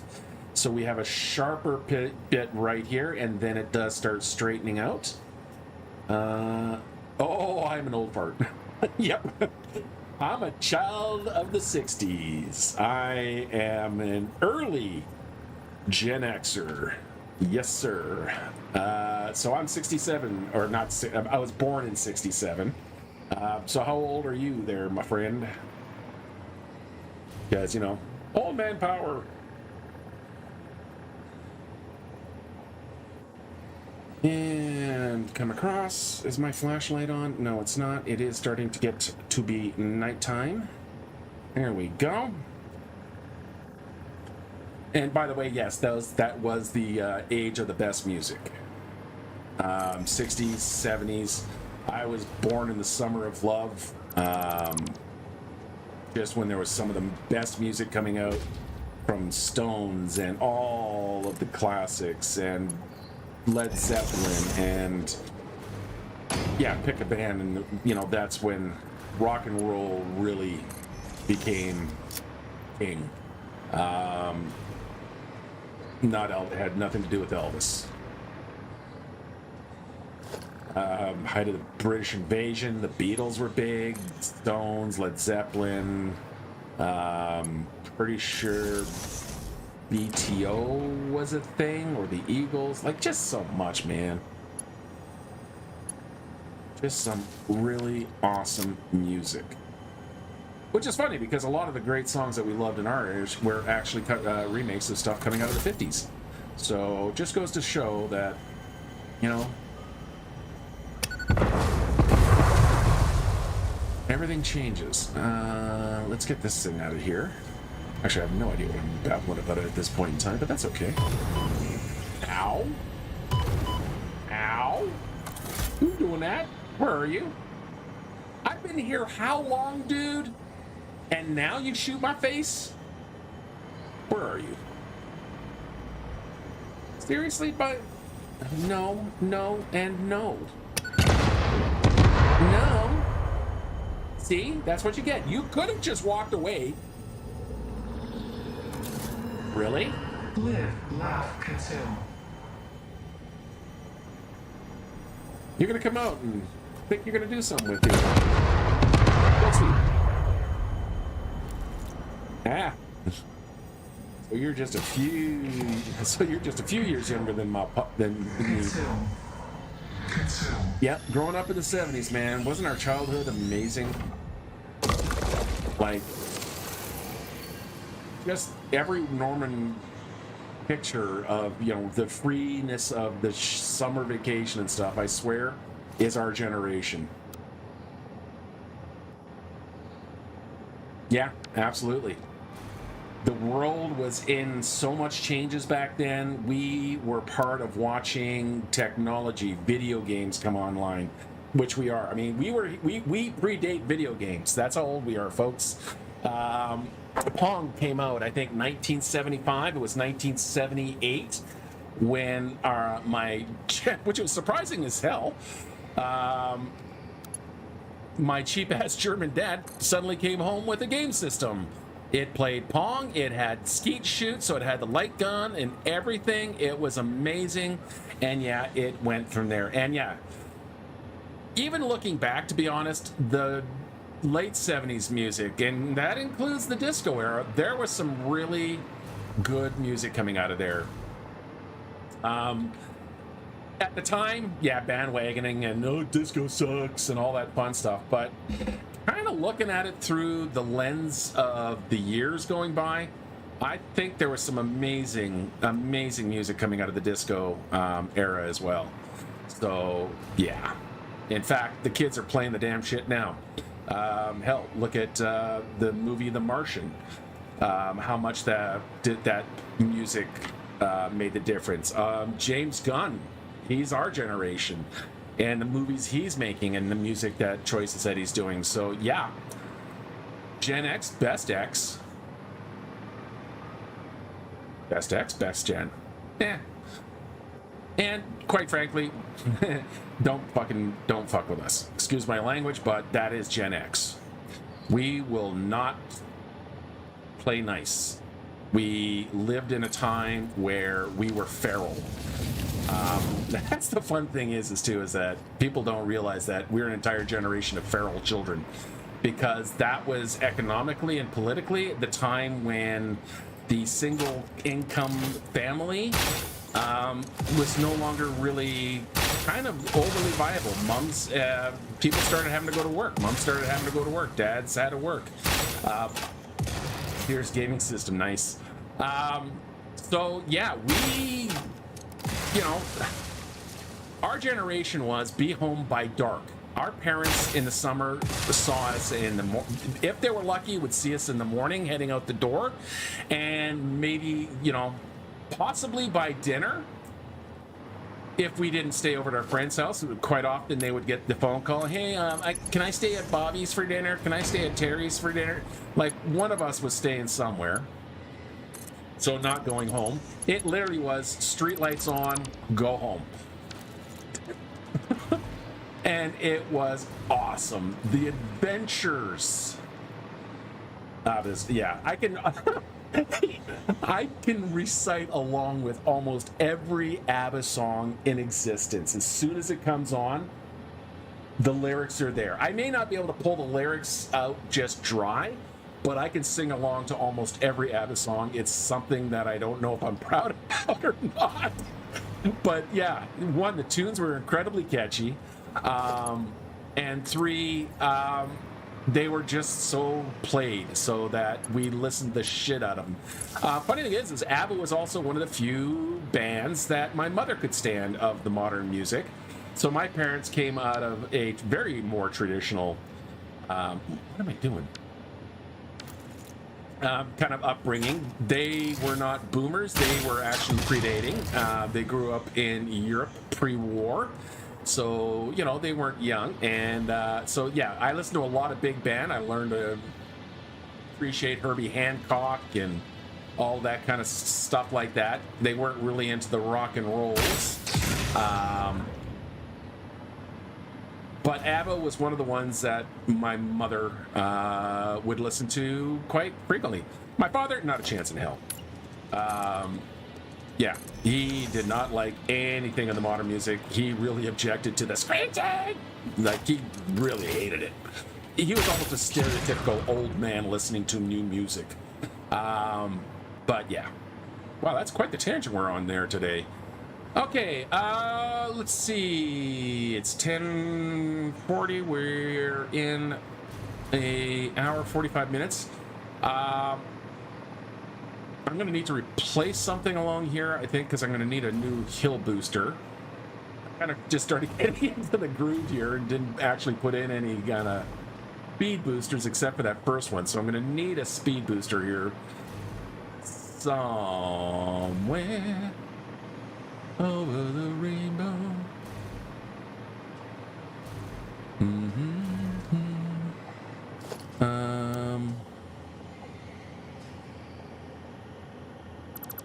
Yeah, I think that is a big thing, is that there were enough parents, enough moms, and I'm not trying to be, sexist or anything like that, is that a mom's place is in a woman's place is in the house or anything. It was the reality of, the environment that we grew up. It was mostly moms. Yeah, everyone kind of watched out for everybody. Every mom knew who the people were. So there was a pretty good network. Honestly, I think we felt really, really free. But if you think about it in retrospect, it kind of also makes you wonder how much was that mom network and that parent network just making sure that everybody got home safe. And it's like, okay, who's had a sighting on the kids? And so, maybe there was a reason why that didn't seem like our parents were super, super concerned about our whereabouts, because they knew where we were. They had every idea exactly where we were at. Now, it's trying to connect, so I'd kind of like you to. There we go. And again, I'm not being nostalgic, it is, well, okay, I mean, technically, we are being nostalgic here. But yeah, it was a very different world, especially in what we're seeing, kind of the way the world went. Now, I don't know about your location, where you are, but where I was a teenager was in British Columbia, Canada, Lower Mainland. And that was a time period when the first kind of Canadian sensationalized serial killer showed up. A couple of kids were disappeared, found later, of course, tragedy, horrible tragedy. But it was at a time when kind of mass media was really starting to take off to, kind of where it is today. It wasn't just, the news on the 6 o'clock news kind of thing. There was a lot more media saturation that was starting to happen at that point, and it was all over the news, and it was a generational trauma for us. It broke the trust, and that's exactly as you're saying. It was a very high trust society at that time, but at least in where I lived, that broke that trust. Our parents suddenly stopped being quite so free with their kids. It's where you started seeing a lot more kind of parents showing up and at dropping the kids off at school and picking their kids up from school. I remember kindergarten, walking to school with my siblings by myself to kindergarten, like half a mile away. I never, occasionally I took the bus when we were living, in a situation where we weren't close enough, and that was, again, some different times and whatnot. Why are you not connected? Who's not connected?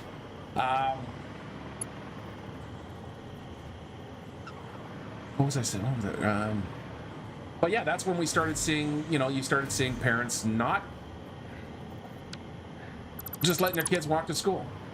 That trust eroded, and that's, I think, one of the reasons why the Gen X generation really became that first helicopter parenting generation. because that left a mark. That left a big mark on us. All of a sudden, the world wasn't a wide open, magical, safe place for us. It suddenly became a much, much scarier world for us. So, yeah. How the hell did we get here, man? Started with a single little nostalgic song, and wow. Okay, why are you not plugging in? Who's the problem child? Who's the problem child? Right there. That's my problem child right there. And that should have turned the lights on. Yes, it did. Okay. So yeah, I needed to put in another booster section here. But the other reason is because I also want to use it for its return line, because it gives me mid-line access without having to use one of the fancy new ones, because I keep forgetting about the fancy new ones.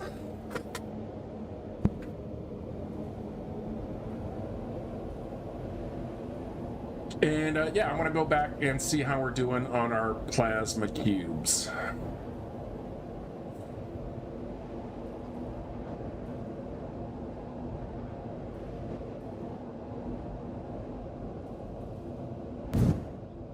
And then when we get there, I think I'm going to take another quick couple of minute break.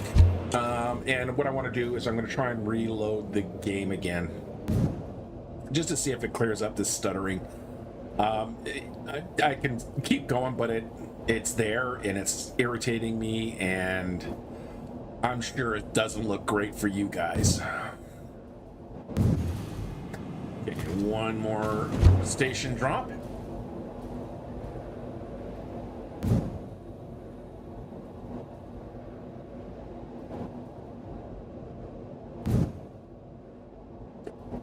Yeah, I think that really has, I think, left a mark on us as a generation when you think about it. Is that we were the last generation that saw that kind of trust in society, that almost idealized, not real, where kids were gone from dusk to dawn. It's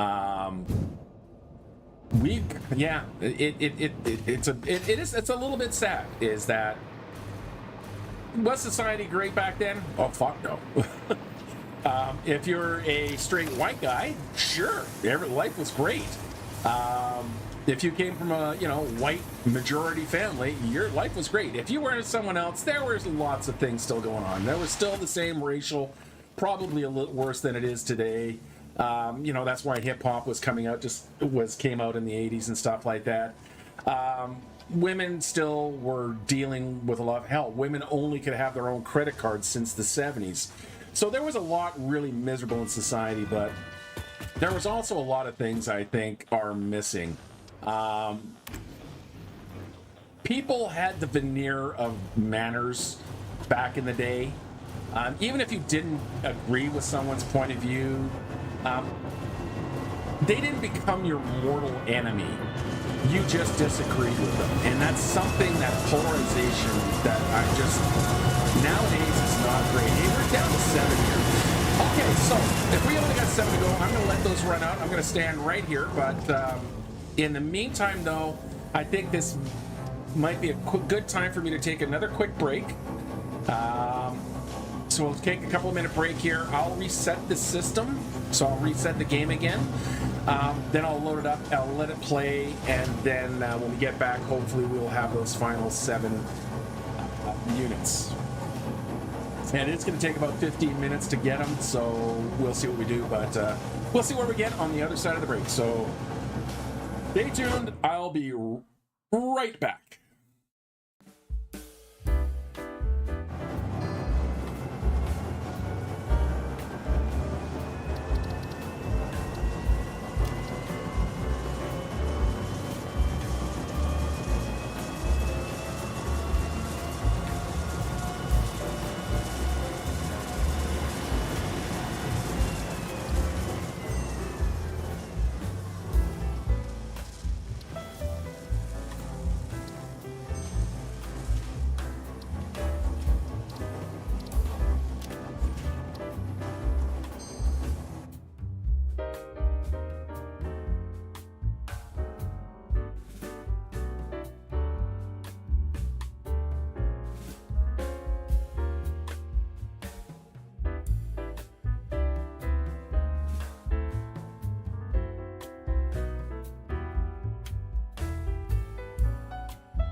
And we're back, and we've gotten one more.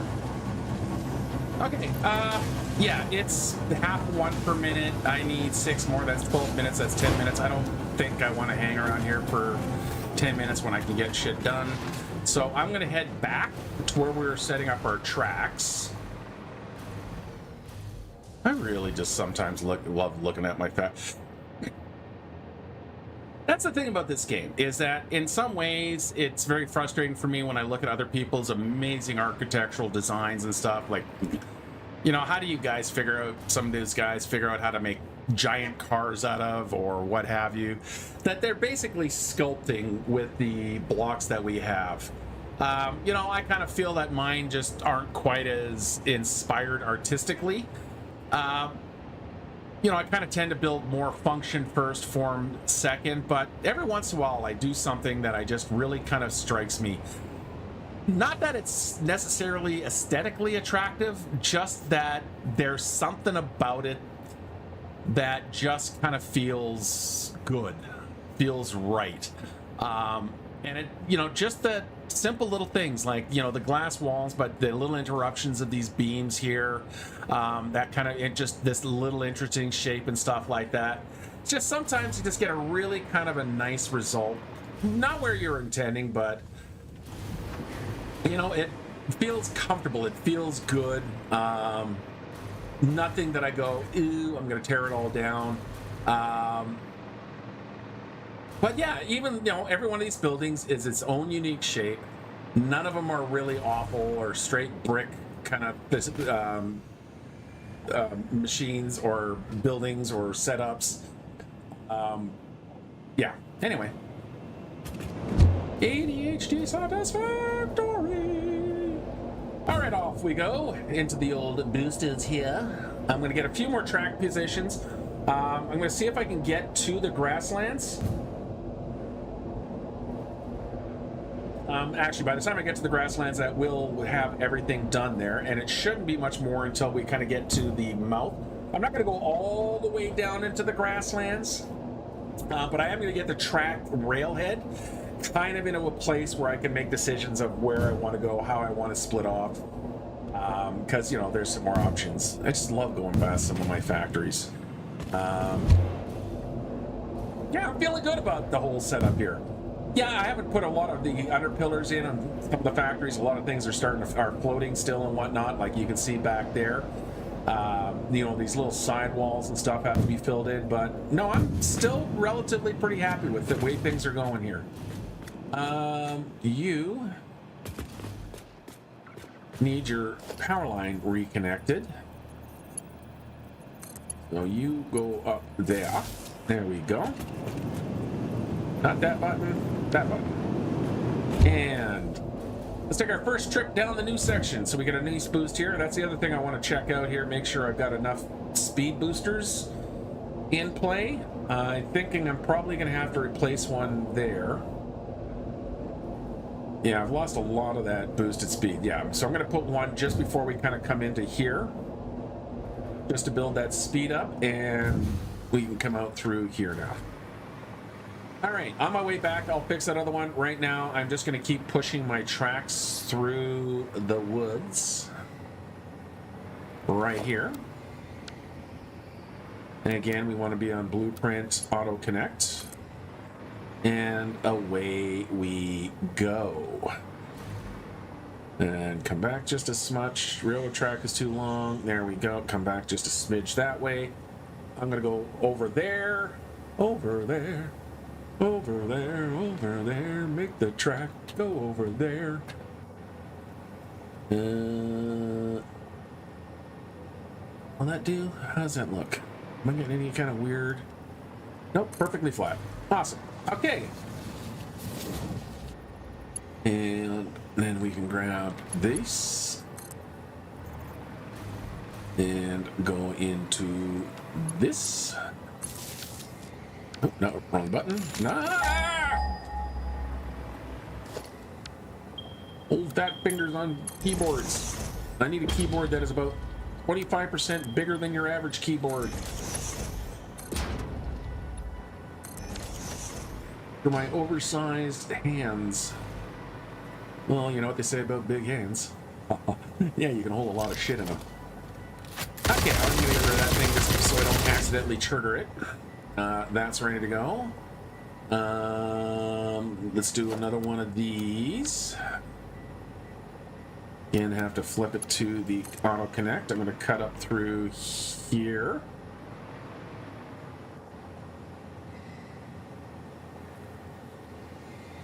I'm going to stick with the road for a little bit. Again, railroad track being too long, that tells me I need to come back this way, and then we need to raise up. Way up, and I'll call Rusty. That is a Canadian child reference. Who's a friendly giant on CBC mornings.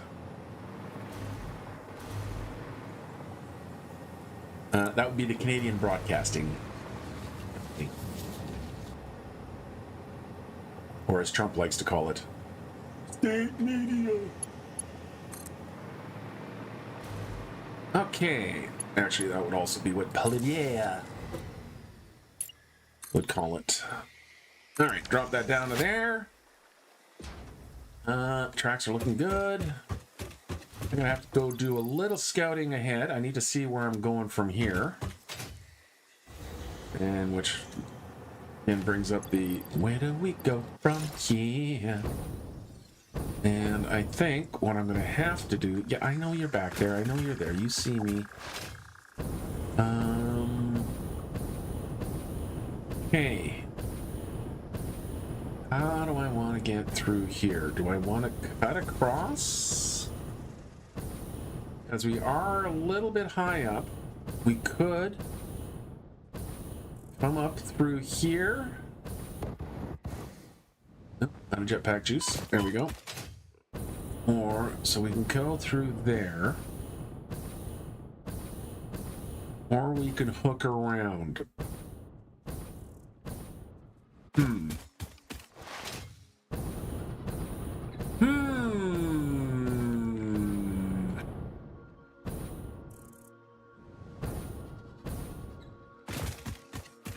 Also come out through here. Yeah, I think that's where I'm going to come through. I'm going to come through right here. Because it's pretty much already open. And it is almost within reach. Do a quick transfer of packs. I'm going to need to get rid of some trees. Sorry, guys. I'll try not to take too many of them.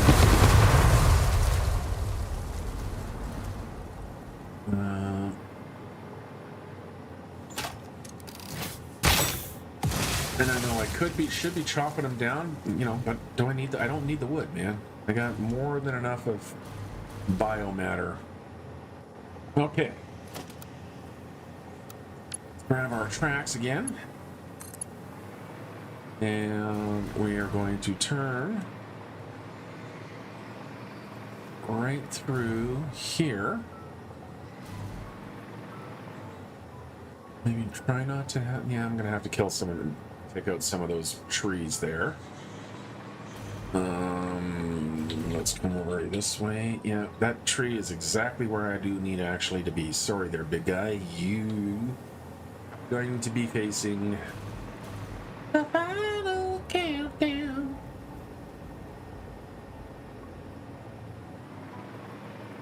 You know, for a guy who can't sing or shit, he does try to sing a lot, doesn't he? Power lines! Power lines! Give me my wire. Run my wire to my other wire. And into there. Yeah, and sorry, Mr. Trees. You gotta go. You gotta go.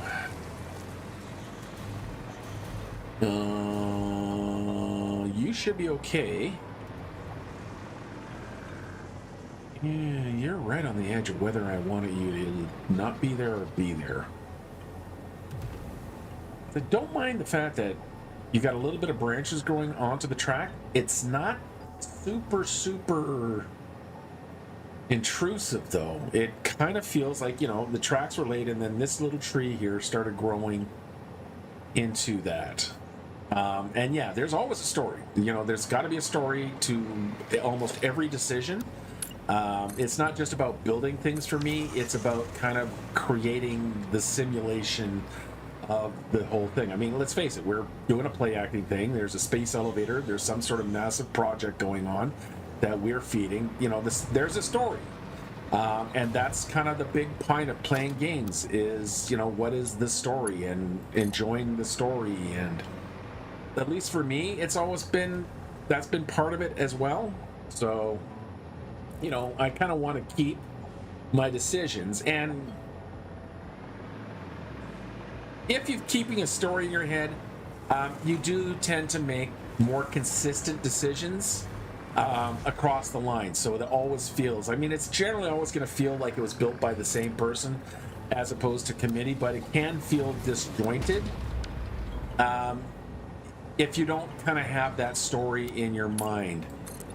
Just by having that story and kind of having the details and whatever the narrative is that you imagine, it really is important because it will inform your decisions. It's like, when an author writes a book and they do all their research and they write these backstories and, there's a third, secondary or tertiary or even, temporary character, the caveat pops in. This is something that Tom Clancy does that I always kind of liked. He'll spend like 2 pages discussing, the security guard. Yeah, his wife's doing this and, they got big plans and, he'll build this kind of idea of the story behind the character just for them to be the security guard, the disposable security guard of any action type storytelling. But it goes beyond that. It goes into, sometimes the authors will create entire, outlines of their entire world and stuff that will not make it into the story. And the reason that it's important to do that is because if you're writing about a character and you don't really know who that person is, the more you can fill in about that person, the decisions you make subconsciously as you're writing, and this goes for any storytelling, writing, animation, model building. I'm a 3D modeler, visual effects artist by trade. And having that story helps me keep my decisions consistent and cohesive throughout the entire project. Because the story is what's driving the design. The story is what controls the narrative. The story is what you're functioning towards. And the more depth you can have in that story, just the nicer things look. It's a result of maintaining the story in your head. It's not, a proper procedures guarantee success. And that's something for me that I'm also, by the way, I teach as well. And that's something that I also try to get into my students, teaching 3D modeling, storytelling, visual effects, animation, blah, blah, blah. Is the more that they can keep that story in place, the more that they can keep that natural flow, the better their decisions are. And I've, watching students just struggle trying to connect A to B when it shouldn't have to be even a thought, because you're just filling in the blanks. And that's where it comes down to is don't think about the end. The end result is almost irrelevant, especially in the kind of the movie, television, film industry that I work in. The end result doesn't matter to the artist because the artist has no say. Zero say on what the end result is. That is a decision that is made by the producers, the director, everyone else above the artist. They don't make any decisions concerning those characters. The only people that might make the decision, and even then they don't make the decision, are things like the designers, character designers, set designers. Even they make no decisions on what the final look is. What they do is present options to the people who do get to make that decision. So, if we don't have any control over our end stuff, the only place that we have control is how do we get from point A to point B? And that, I think, is the most important thing, because if you have a proper procedure, if you have those proper kind of workflows going, those just having as much kind of the support knowledge, whatever you're building, whatever it is that you're trying to create, there's a higher than small chance that it is all going to work exactly the way you want it to, because you can't help it. It is an end result. Success is basically derived from following those procedures. Okay, so what I'm doing here is I'm bringing in a sloped. Ow. Piss off, dude. Can't you see that I'm trying to release some track here? So I'm just going to put a little sloped one in here, because what I'm going to do is I'm going to bring the...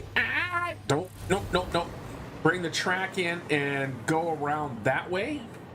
Because again, I do have to get to uranium at some point.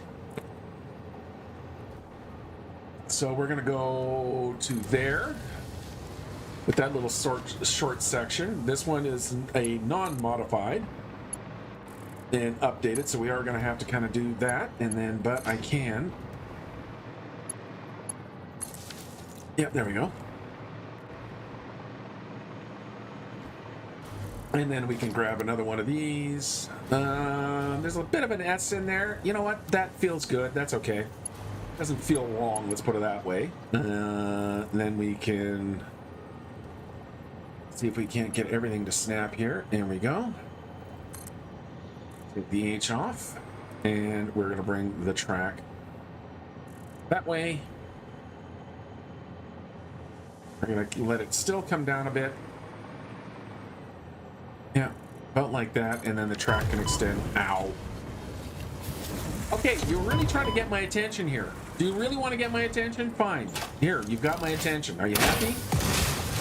Does that make you happy now? Are you good? You still want some more attention down there? Huh? You enjoying the attention? Yeah, I didn't think so. Son of a bitch. Remember, he started it. Oh, how many child arguments with that? He started it. Well, I'm finishing it. Said whatever parent was nearby. Okay, so there we go. That has got my tracks, I think. Yeah, and then we can do whatever roundabout we need over here, or exchange, or whatever I'm going to do, because then we can break off into that. We got all of that expanse over there to start putting the nuclear plant in. Again, we're going to keep it modular. I might even spread it out over the whole thing. You know, put different parts of the manufacturing here. We'll put other parts of the production there. And then we can have the reactors, like, you know, RAID out in the background. But, you know, we'll figure that out when we actually get to that. That's still a bit away. Right now, though, we need to keep away the floating bits. I try to minimize those as I see them. It's a lot easier right now. Again, I'm going to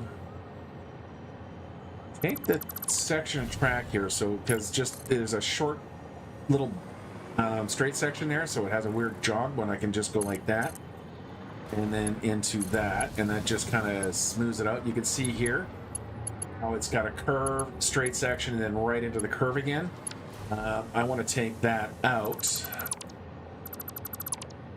So it is just all nice, smooth splining to there. And that just gives a much more gradual, nice curve. Now that tree or bush or something here is definitely in the way. Like so. And there we go. Okay, I'm going to have to put a booster in somewhere. But right now, I think I'm going to replace this one here. Of course, I'm going to fall down because I cut off whatever power I might have had. There we go. We'll bounce back over to there. I'm going to need to take out some of the track here, because I'm going to put one of these guys in right on top of that. Well, we're going to start on top of that pillar, because that's the correct height, but I am going to have to come this way a little bit, just just because this is longer and has more straight track on it, so I think that'll work fine. And then we can just grab some track and pop these guys into position. Position, heal thyself. Oh, there we go. And everything still reaches, which is always a concern when I do something like this, where I remove a big section of track. Let's make sure we're, again, using the curve. So we have that nice spline curve that matches the tracks. I do not get that option so cleanly with our power lines in this one, so I probably will need to update the blueprint here as well. So we're going to go up to there, and then we're going to go across to there. Just like that. Okay. And yep, we're good. Okay, so that gives us another little booster section.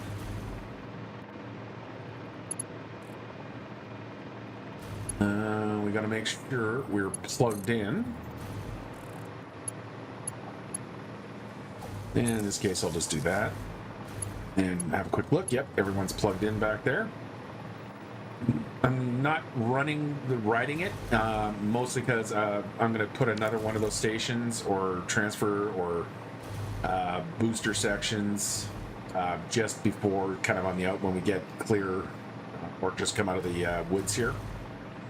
I'm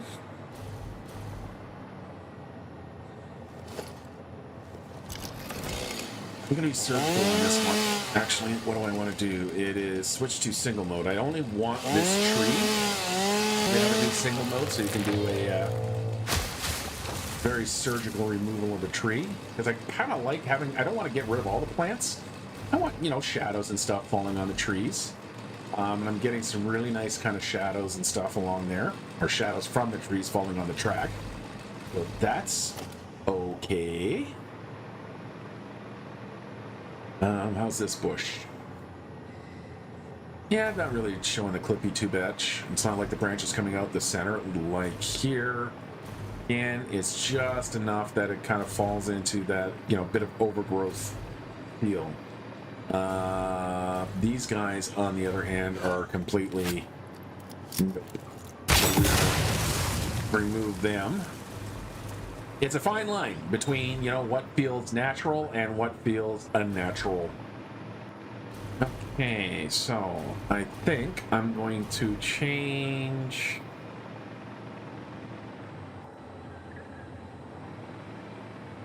Where's our other one? Our other one is right there, so it's 1, 2... I want the boost just before we go up the hill. A bit too tight in there, so I think we're going to replace this one. Just because the kind of transit angles, I'm going to fall down.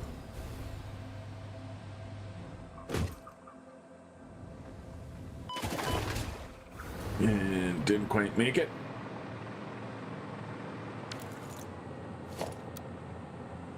Okay.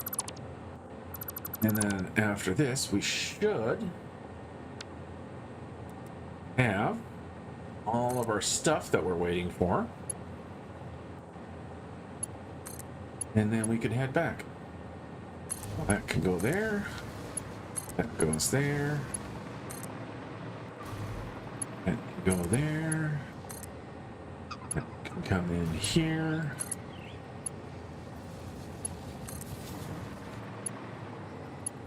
And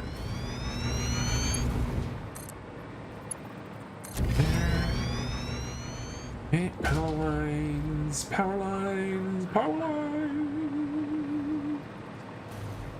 Power lines. Let's go from here. And lift you up to there. And then we'll come across. There and up.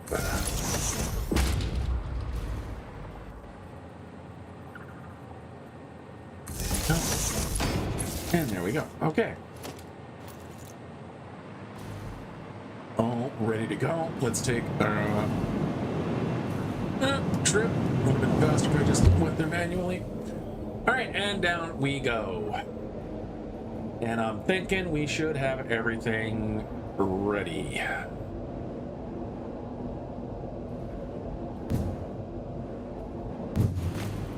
I mean, okay, my hypertube network, I will admit, is reliant on those little booster sections. If I didn't have those little booster sections, this would not be a really very good system. The fact that the way, if they ever change how it calculates velocity in and out of these things, it makes this useless. But this is part of how it is. They're not going to change it, so it's really nice, because what it is that when you enter into the next gate, you carry the velocity of when you left the gate, or whatever velocity you're having. You will move faster doing a tube if you enter it running than if you were just kind of strolling up to it. So that's how this works, by accelerating, because you pick up that velocity, you get added on velocity, and then the next one you get more velocity and more velocity and more velocity, until, if you're let's game it out, you break reality. At least the game's reality. Yeah, he's got a video where he just... I think he got launched so far from the world. I mean, obviously he died in the process, that he was looking back at the skybox as just a faint glow in the distance. Yeah, there's a reaction video from Scoop, a former... There they are.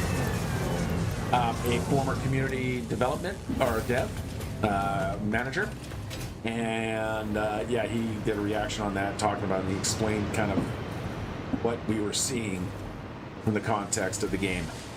All right, we got it all. I got everything I need. I can head back to the space elevator now, throw the rest of the stuff in. We only got 10 more of the propulsion units. I just double check here. Propulsion units, yep, I've got 16 on me. I've now got my 20 or 100 nuclear pastas, plus 8 for extra. Here we go.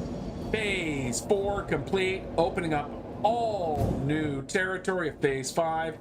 There goes my frame rate again. This is getting really bad. That is an awful, awful stutter.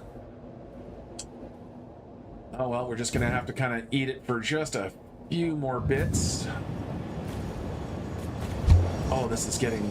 It used to be once every couple of sessions. Now it's a couple of times every session, and that's not good. So I am really going to have to... And it's not because I'm running mods or anything in the background, because I'm not running any mods. Not one on this save. I started off with one, which was the wall hole, but then 1.1 came out, and we didn't need it anymore because we had wall holes. So I don't know what is causing this. It is just really annoying, and I'm not happy about it. But what I am happy about is seeing what the next stage of this station looks like, because I've got it all. So last of these guys, all of these guys, filled it up.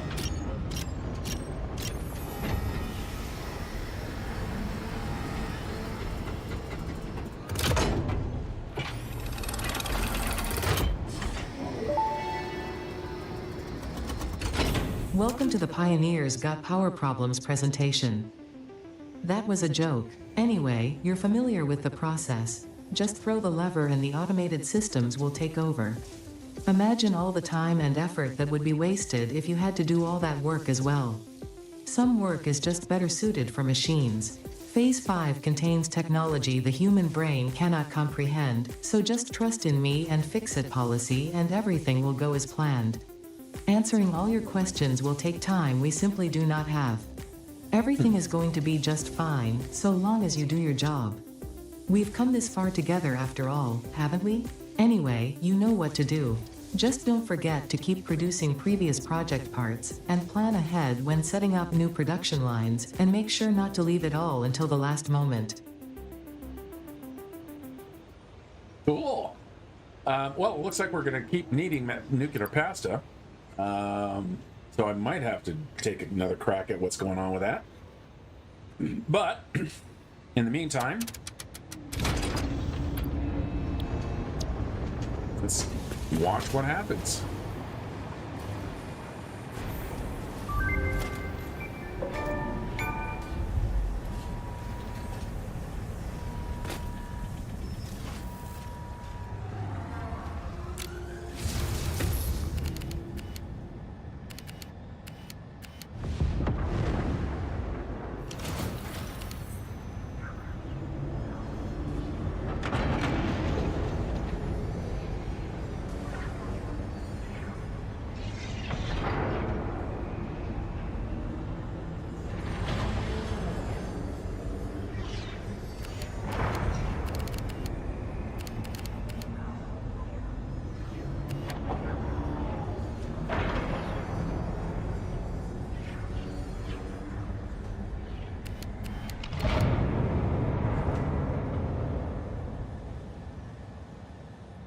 Okay, they don't have to go that hard on the building sections, but man. One of these days I really do got to figure out and take a trip up there. As long as it doesn't kill me, which I'm pretty sure at that elevation it will. That's it. We are into officially phase 5. Let's come out of photo mode here. 1,000 nuclear pastas. Well, we're just going to let Phase that 4 do of its thing. project assembly completed. If style was measured in my performance reports, yours would be something special. Regardless, saving the day is within our grasp. Do not lose focus now. You must understand the weight on your shoulders, but you are not alone. I am here, and I know exactly what's at stake. This goes beyond Earth. Your actions will affect the universe at large. You might think I am exaggerating. Perhaps you will understand once you finish project assembly. Phase 5 awaits. I expect your best work. Yeah, that wasn't cryptic at all. Okay. I have no idea what 3 of those things are. I do know what the nuclear pasta is. Good thing it's going to take me a long time because I'm just going to let that nuclear pasta do its thing. But what do we get in tiers 8 and 9 now? Well, 8 we already have. So now we have matter conversion. Converter gives me fixite ingot, fixite trigon, I don't know what fixite is, diamonds, time crystals, biochemical sculptor, scannable SAM. So SAM ore somehow is a thing now? Okay, so at least you, oh, okay. Quantum encoding.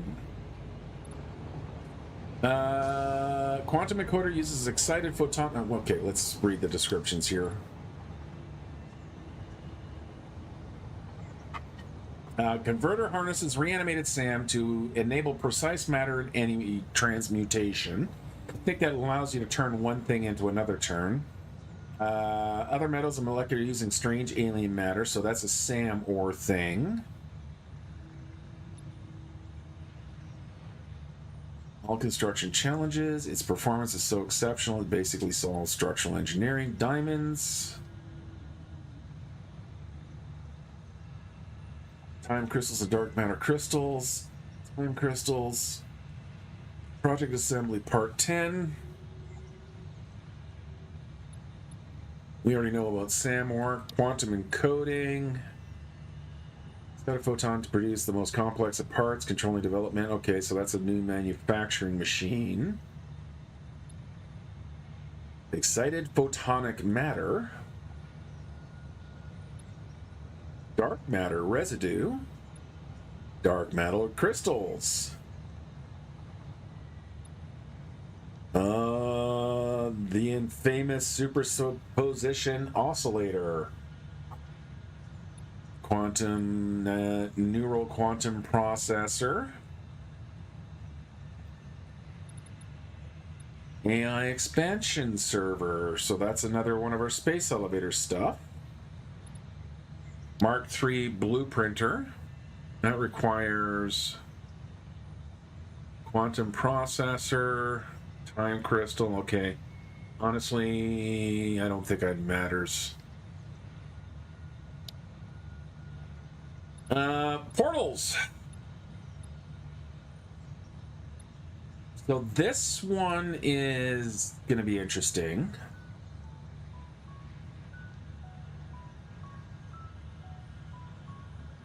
That's our next space elevator thing. Is that I can then walk from factory to factory. So that's going to be interesting. I'm going to try and get these up and running, and it looks like they need the superposition oscillators, which are right here, which needs the fixonium. Yeah, okay. And then finally our Mark VI, fixonium fuel rod.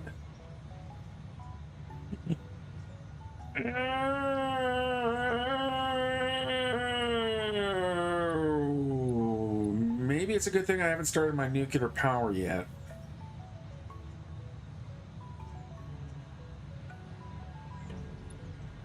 We just found a pure node off in the other direction. I think that's what I'm going to do. All right, so I'm thinking the plan is the plan You got a plan.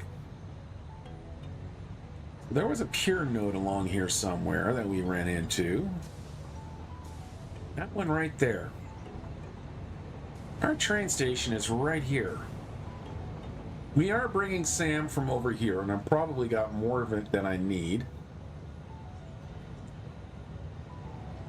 I want to get some of that Fixonium stuff set up right away.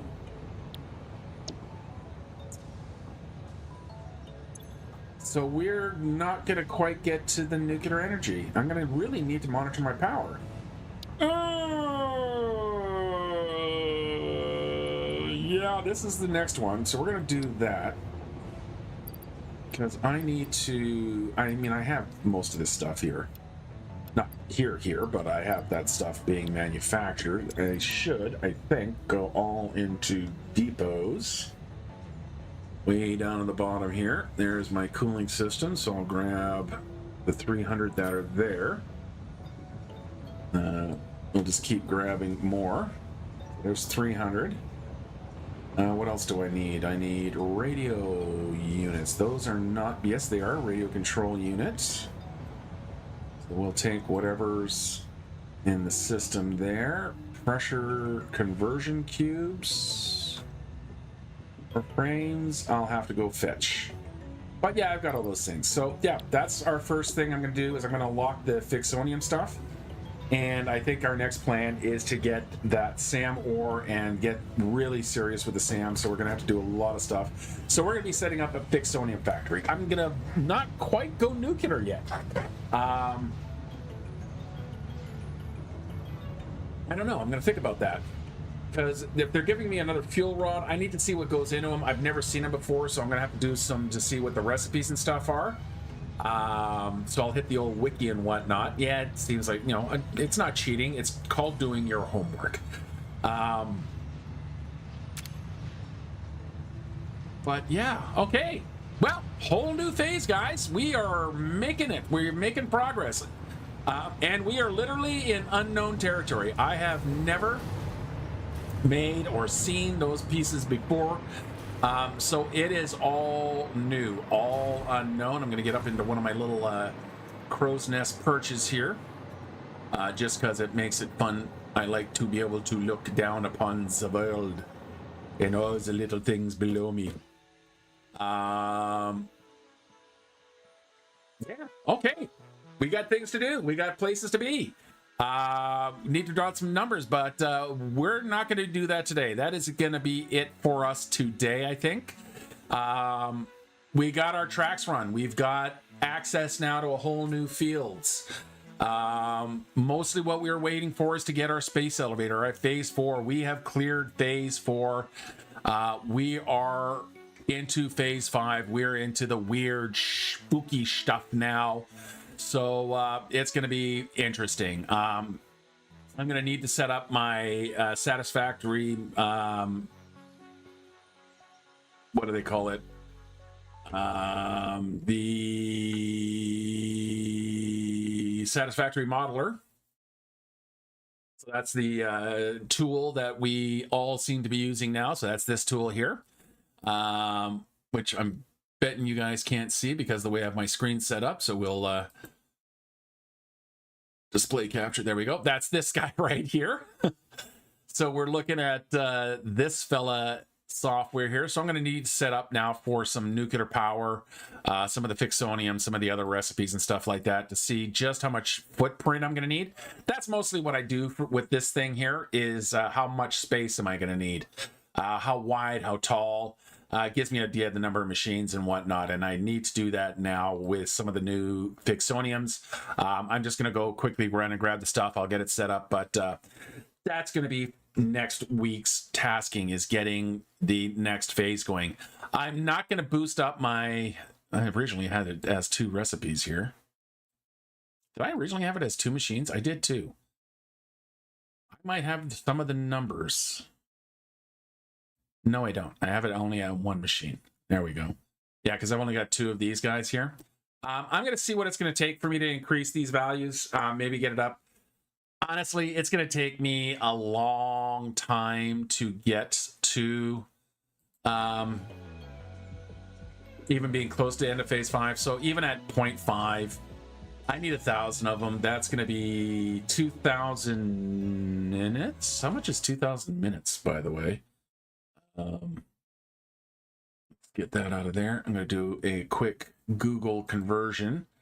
2,000 minutes in hours equals 33 hours, 33.33333 hours.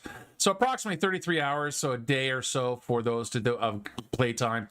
You know what? Even at half a minute, that'll happen all on its own. So I'm not going to worry about it. It's done. Nuclear Pasta can keep doing what Nuclear Pasta is doing. The other recipes, I don't know. Hopefully Nuclear Pasta is not an ingredient. We'll find out as we unlock them, as we try to see what the planning is on those. But that is going to be not today. Today, thank you guys for watching. Bottom, it was awesome talking with you and reminiscing about our childhoods. So thank you for joining. I want to remind you guys that memberships are now available. You can hit the join button right down beside my name, underneath the title of the episode. Starting Monday, membership, you will get advanced viewing of the new Space Engineering series, which we'll be releasing next week. Monday for members, Friday for non-members. So, hey, don't worry, you still get to see the new series. That's right, we're going to be running a third series. Wednesdays is still going to have the Left 4 Dead series. Yes, I see that a lot of people aren't necessarily watching it, but you know what? Hey, maybe, you know, a little bit of zombie action will help you out. I want to thank everyone for clicking on my last Monday's video, which was not a membership video, but it was because of the Apex Survival. It's now 600 views. It's one of my more popular videos, so thank you very much for that. It really kind of surprised me, and it shows me that you guys really enjoy the Space Engineers. That's okay. I like the Space Engineers too. So I will be doing a solo series focus in on the new food mechanic for Space Engineers. For Satisfactory, that's going to keep going. We're still going to keep our Saturday morning streams. It's going to be for everybody. I'm not going to switch it over to members only. I may come up with an idea, some other streams for members only, but this will always be for all of you guys for your awesome support. So we're going to make sure this is streaming. So this is going to keep going on. We got the Left 4 Dead series that I'm going to keep going with my buddy Jay until we get to the end, and then we'll decide what we want to do from there. We're going to have the Space Engineers Quest for Peas series that starts next week. So yeah, lots happening, lots going on. Again, thanks to the bottom, I really appreciate you hanging out. It's so nice to know that there's another warm body out there that I am talking to, that I'm not just talking to myself. I have no problems talking to myself because I love the sound of my own voice, apparently. Yes, thank you, Bottom Shot, for being here. Thank you, everyone, for watching. But that is going to do it for us today. Guys, I want you to make sure that you stay safe, be good, and most importantly, have a great day. Until next time, bye-bye.